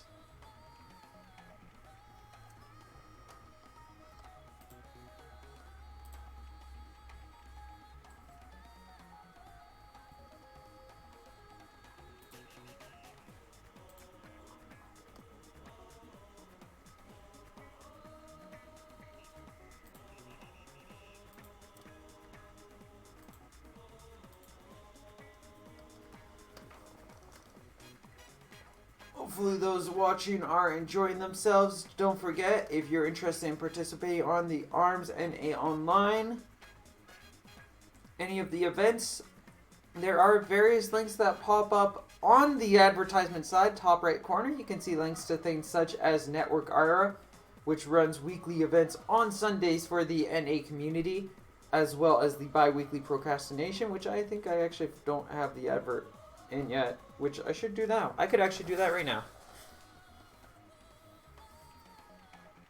Let me see.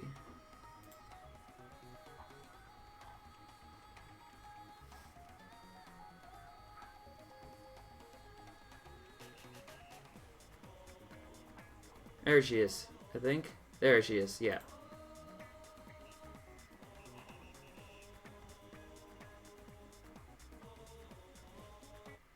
And we've had ourselves an error.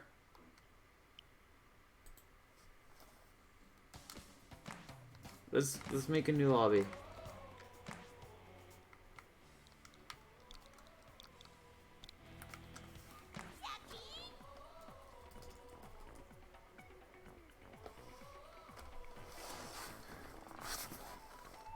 Tempo and DNA band seems to be going as I was predicting.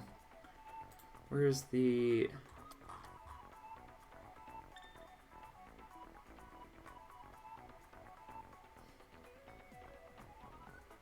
I think that's just the graphic they have.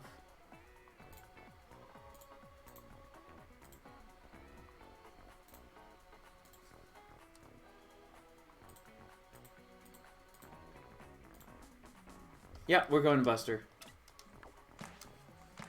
There we go, we're set.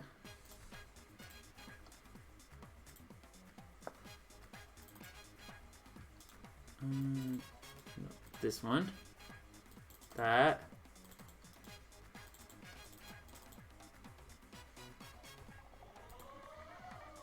There.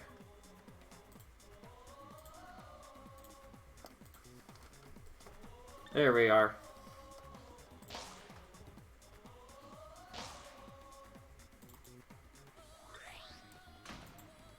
And where's the adverts?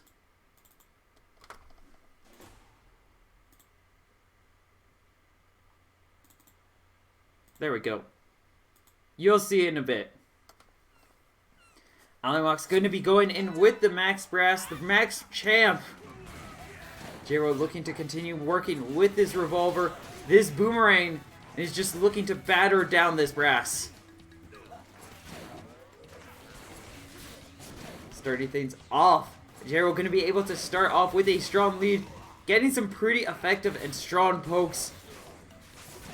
Heavy armors aren't necessarily the best against this setup unless you know the right rate to approach, especially brasses, as there's just a lot of good zoning and poking that can happen.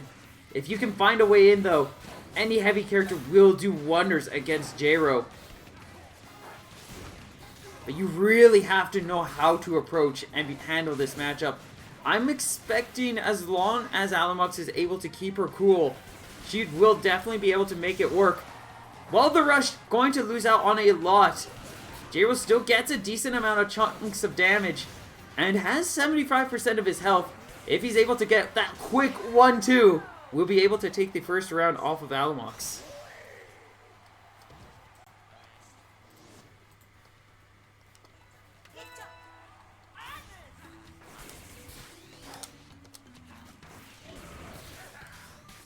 Heading into the next round, Alamox going to switch over to double Ram Ram, looking just to cover out every option, every opportunity. Out comes the rush, and J-Ro tries to leap out of the way. That is not something you can dodge, though.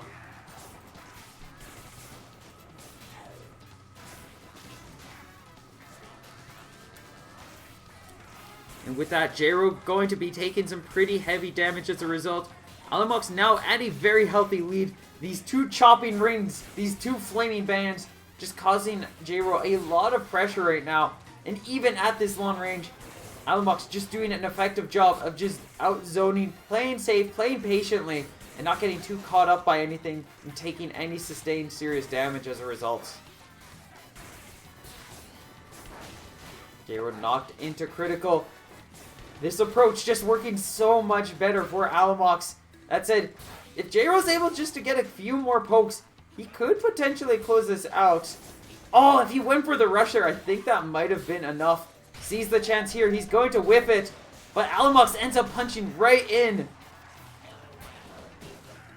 Whiff on that, rush likely coming out right away. The double punch, another punch, Alamux just looking for a chance to go in for the kill. J-Ro just trying to play safe with the timer ticking down. Grab comes out, but the Ram reaching right around. And J-Ro going to get knocked down, bringing the score to 1-1.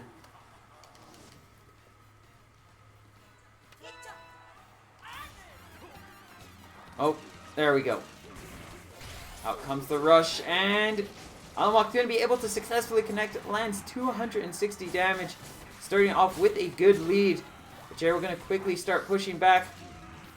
Closing in just enough to be able to start poking effectively, while not getting too close for Alamux to be able to start getting pressure of her own. And with that, J-Ro starting to get a lot more control again, a lot better spacing. Has that rush ready to try to push Alamux back if she starts getting a little too aggressive. Bark stealing that disarm punish, just chips away a little bit more of Alamux's health. She does have the rush just about ready, and isn't necessarily behind on how that. In fact, I'd probably say she's just holding on to maybe 10 damage advantage right now. Definitely a lot more now, as she's able to charge that charged Ram, or uncharged, and just keeps that little bit of control. 30 seconds left on the clock. Rush comes out. It's going to be a clean connection this time, 350 damage. She's going to try to play it safe here, but ends up leaving herself vulnerable to that boomerang punish. I think J-Ro could, if he finds a way in, he could definitely get the rush to connect. If he's playing too defensively, this timer's going to tick down, and he's going to just lose all of his tempo. And finally starts going for it, but at that point, just waited far too long. And with that, Alamux is able just to safely throw out a couple of quick hits and secures herself the first set.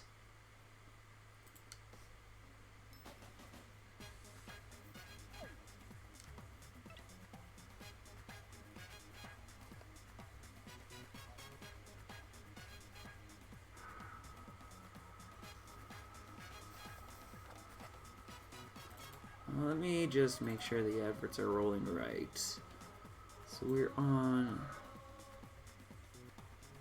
here, and it goes there, and it goes there.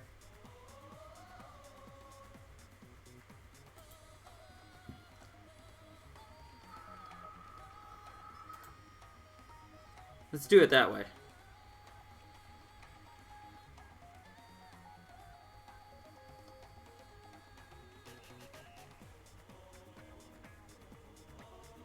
Yeah, that's good. And you're just about to see it here. Bam! Look at that. Oh, it doesn't even fit properly.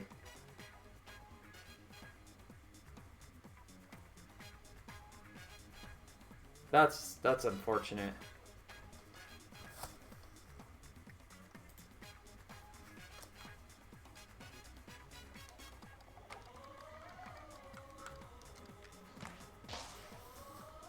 Let's see.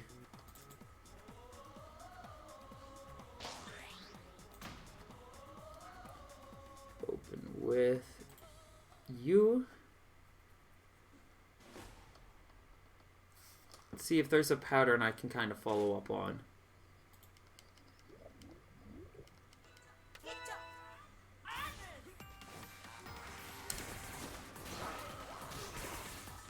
This could arguably be a pretty good stage for the double Rams. That said, without there being corners, it can be a little bit more easier for J-Ro to stay out of harm's way. It's still, there's enough corner. And if J-Ro's too busy just throwing out these punches, the medium weight Rams will be able to overpower that revolver.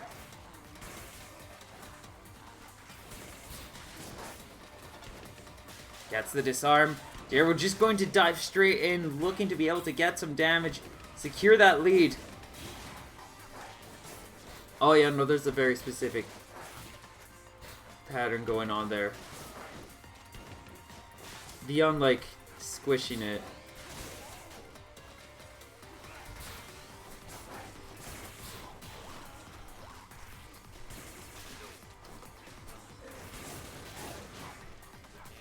Let's see, and if I do that... Out comes the rush, and that's going to be a good connection. J-Ro going to be able to get that final poke just before Alamox makes the rush properly come out. And with that, J-Ro able to secure, once again, that first point. But it's really about carrying things out to the end. Yeah, that looks good.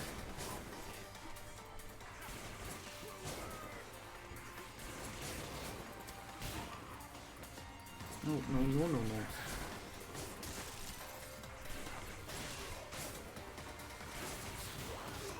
Where did it go?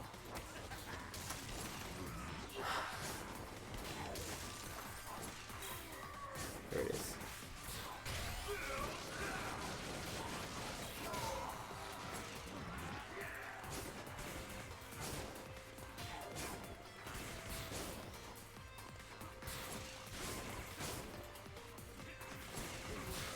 Let's bring that down just a little bit.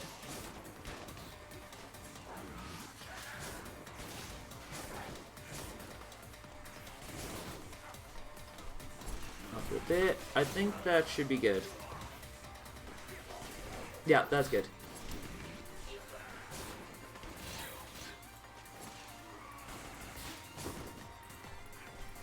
Image.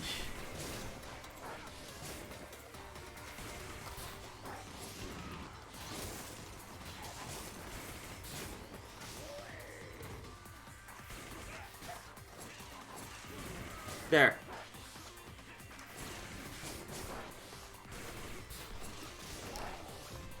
The advert has been cleaned up. It looks much better now. I'll add it right away. We're going to have the timeout. Alamox going to be able to take that round. Just safely keeping J-Ro back. And we'll be heading into this next round. Double Rhyme Ram's just proving to be a huge challenge for J-Ro, especially now that that there's no pillars for him to be able to hide safely behind. It's just walling out so many of his attacks and options. It's just allowing Alamox to very safely and efficiently just gun down J-Ro on all of his attacks. Well-timed deflects just also coming in very helpful as it's allowing her to continue this chase, continue to find the places that she's really looking for to be able to secure this damage as needed.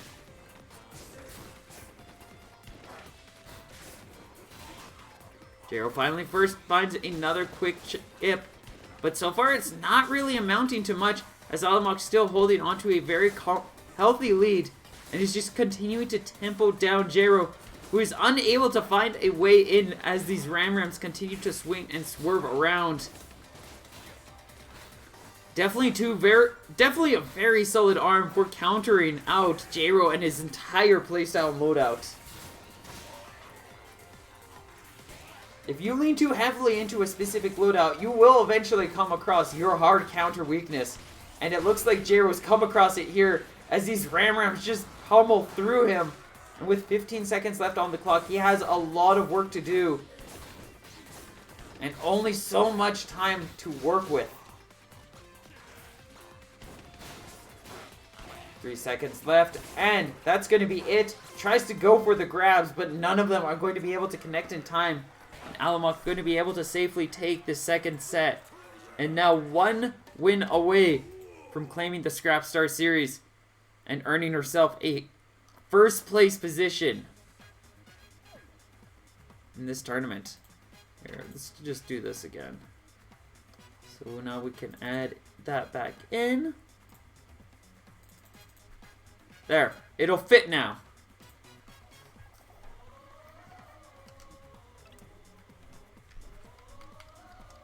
Watch. It's going to move over to Casual Arms, and it's going to move over to the bi-weekly Procrastination, and it's going to fit. It's going to look good.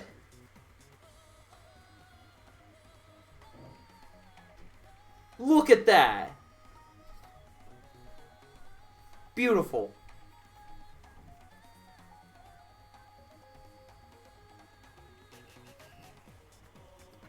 I approve. Look at that fit. It is poggers. That is a poggers fit. if I do say so myself. Just looking for J-Ro to make that final pick. Where are we going to be going?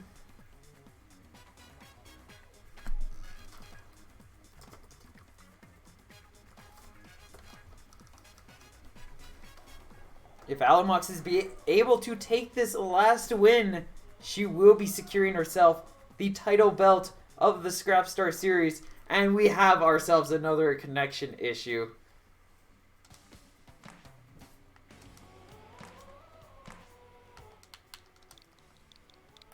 Fortunately, I was the only one kicked this time.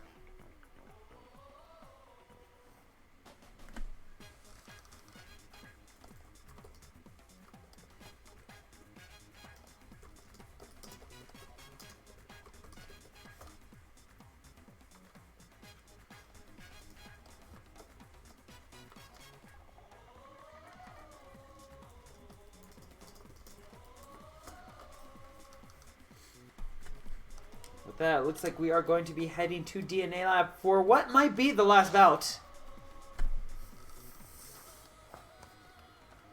Alamox stepping into the ring. J-Ro likely soon to follow.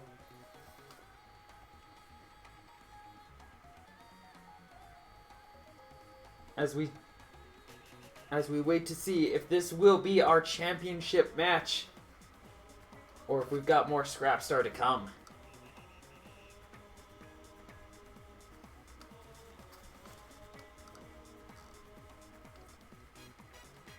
Once J-Ro is ready. Wondering if he's looking into a potential loadout. Just planning something out. Just chilling. Can never tell what's happening when it's the online internet and there's a whole world. You don't actually get to see the people.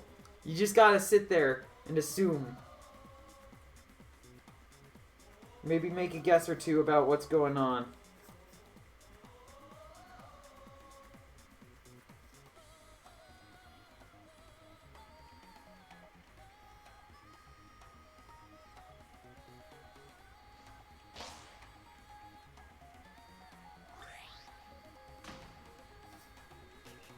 It looks like J-Ro going to be sticking with the bite and bark.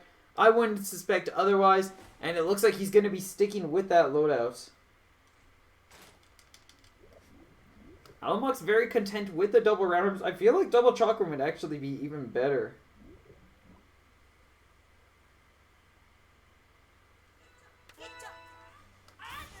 That said, double ram ram's definitely doing its job, and we'll have to see if it's able to continue doing its job.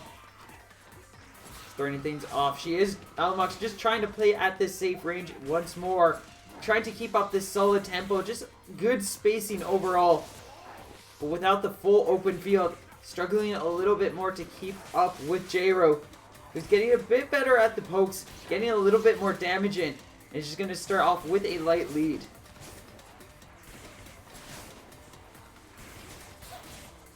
Alamox finally starts getting that tempo, some light damage. Both players do have rush ready. We could very easily be seeing that come out from either end. Especially Alamox, who I know likes to be able just to throw out those powerful rushes. Especially just to continue to build up that lead, that control. But even without, she's not necessarily too far behind. Doesn't necessarily need to. We are going to see out a 310 damage rush. Now, J-Ro on the end, having to reply, needs to find a way to get in, closing that distance. But the two Ram Rams, just a very large and troublesome duo. J-Ro just really struggling to be able to find his way in and really get that damage he's looking for. Some safe plays, some effective trades though, and he's starting to get a little more control. Whiffs the rush. Alamox currently just holding out a little bit behind. She's going to go for the buff up. Might be pivotal time that she does not have. And as a result, J-Ro going to be able to time this out.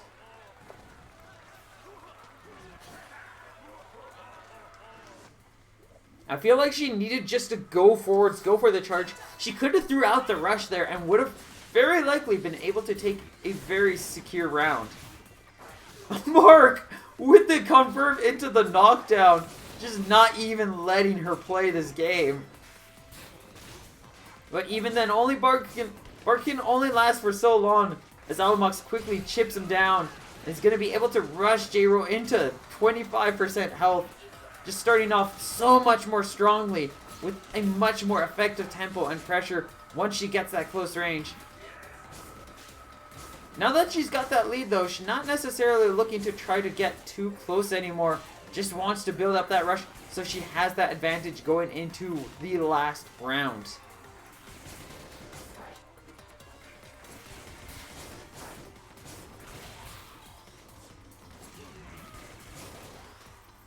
Now looks just about ready. Finally gets that rush charged up. She's going to get caught by this rush. The rain, the only portion to connect. And with that, Alamoc's going to be the receiver of the heart attacks in this Scrapstar. Ladies and gentlemen, that is our third disconnect in this entire tournament. I don't know what's going on.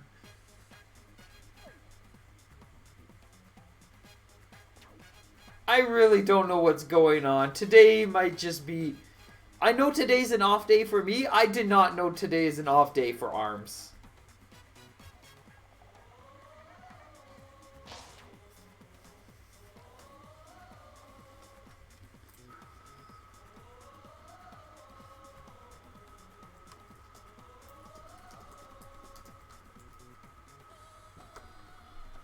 Hang on. I'm just gonna hit clip that. Let's go into video producer. Let's look at clips.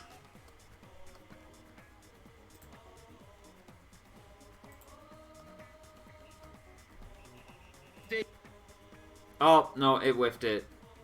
That was way too late. That's a terrible clip. It didn't even catch what I needed. Thanks.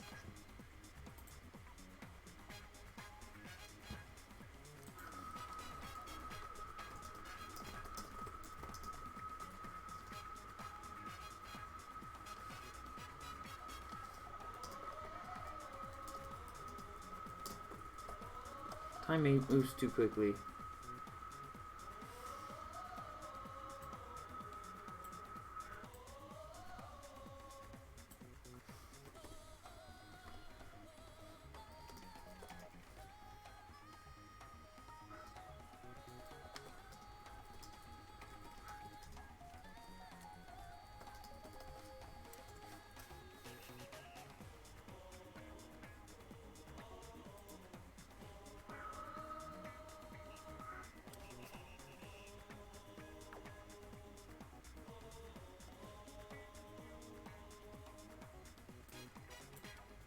Alright, I think we've come to an agreement on what we're going to do for this.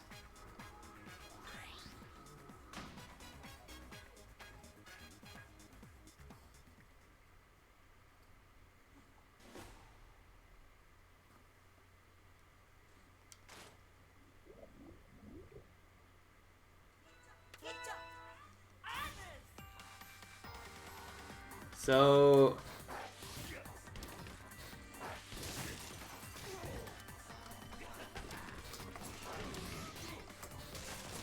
there we go.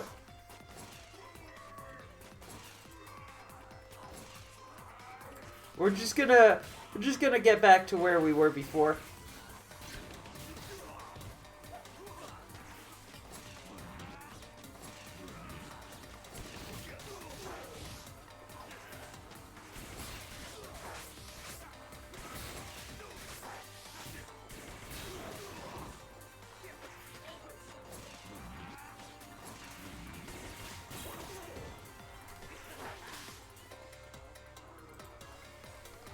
Alright, there we go.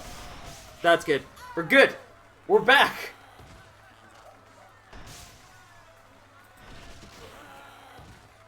Alright, we should be good. And it looks like Jero gonna be trying things out differently this time. Going in with the double revolver. Alamoc's looking to try things a little different too by immediately starting things off with the Ram Rush and quickly swinging tempo in her favor.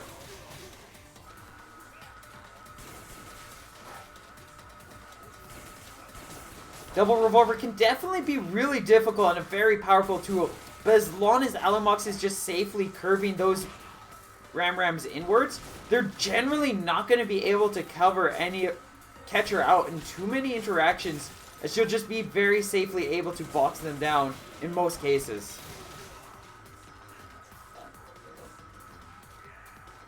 Jero ready with Rush. Alamox getting hers charged up, just waiting things out here. Alright, good. I was worried we were going to have a fourth one.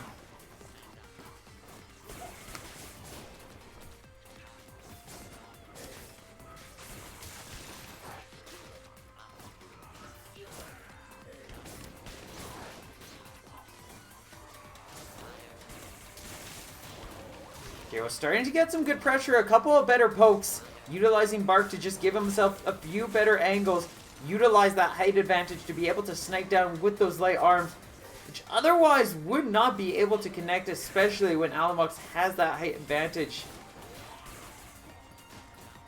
10 seconds left on the clock. Alamox just wanting to hold onto this rush, and she's going to be able to secure herself a KO, bringing the score to 1-1. And now looking for that one final win to be able to close out the Scrapstar series.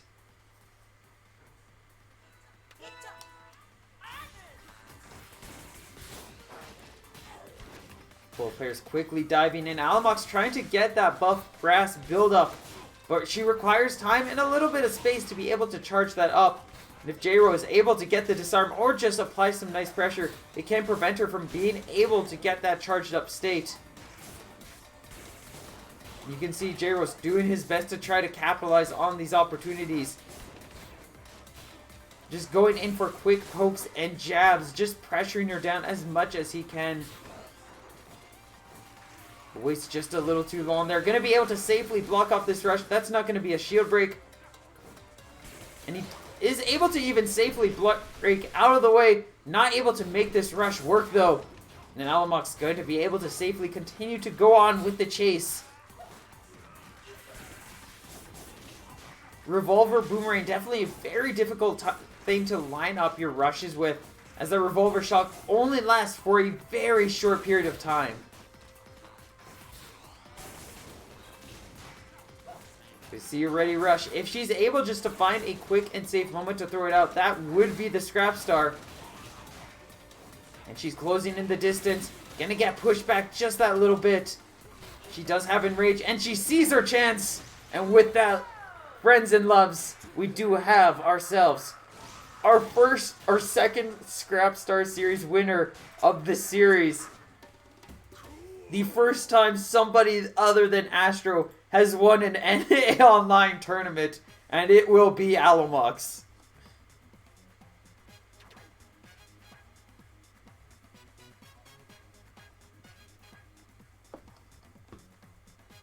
Many congratulations to her. Congratulations to Jero for securing a hearty second place. Pied Piper with third. And with that, all players end their successful little tournament point scores things. It's a goodest of jobs. Out or done.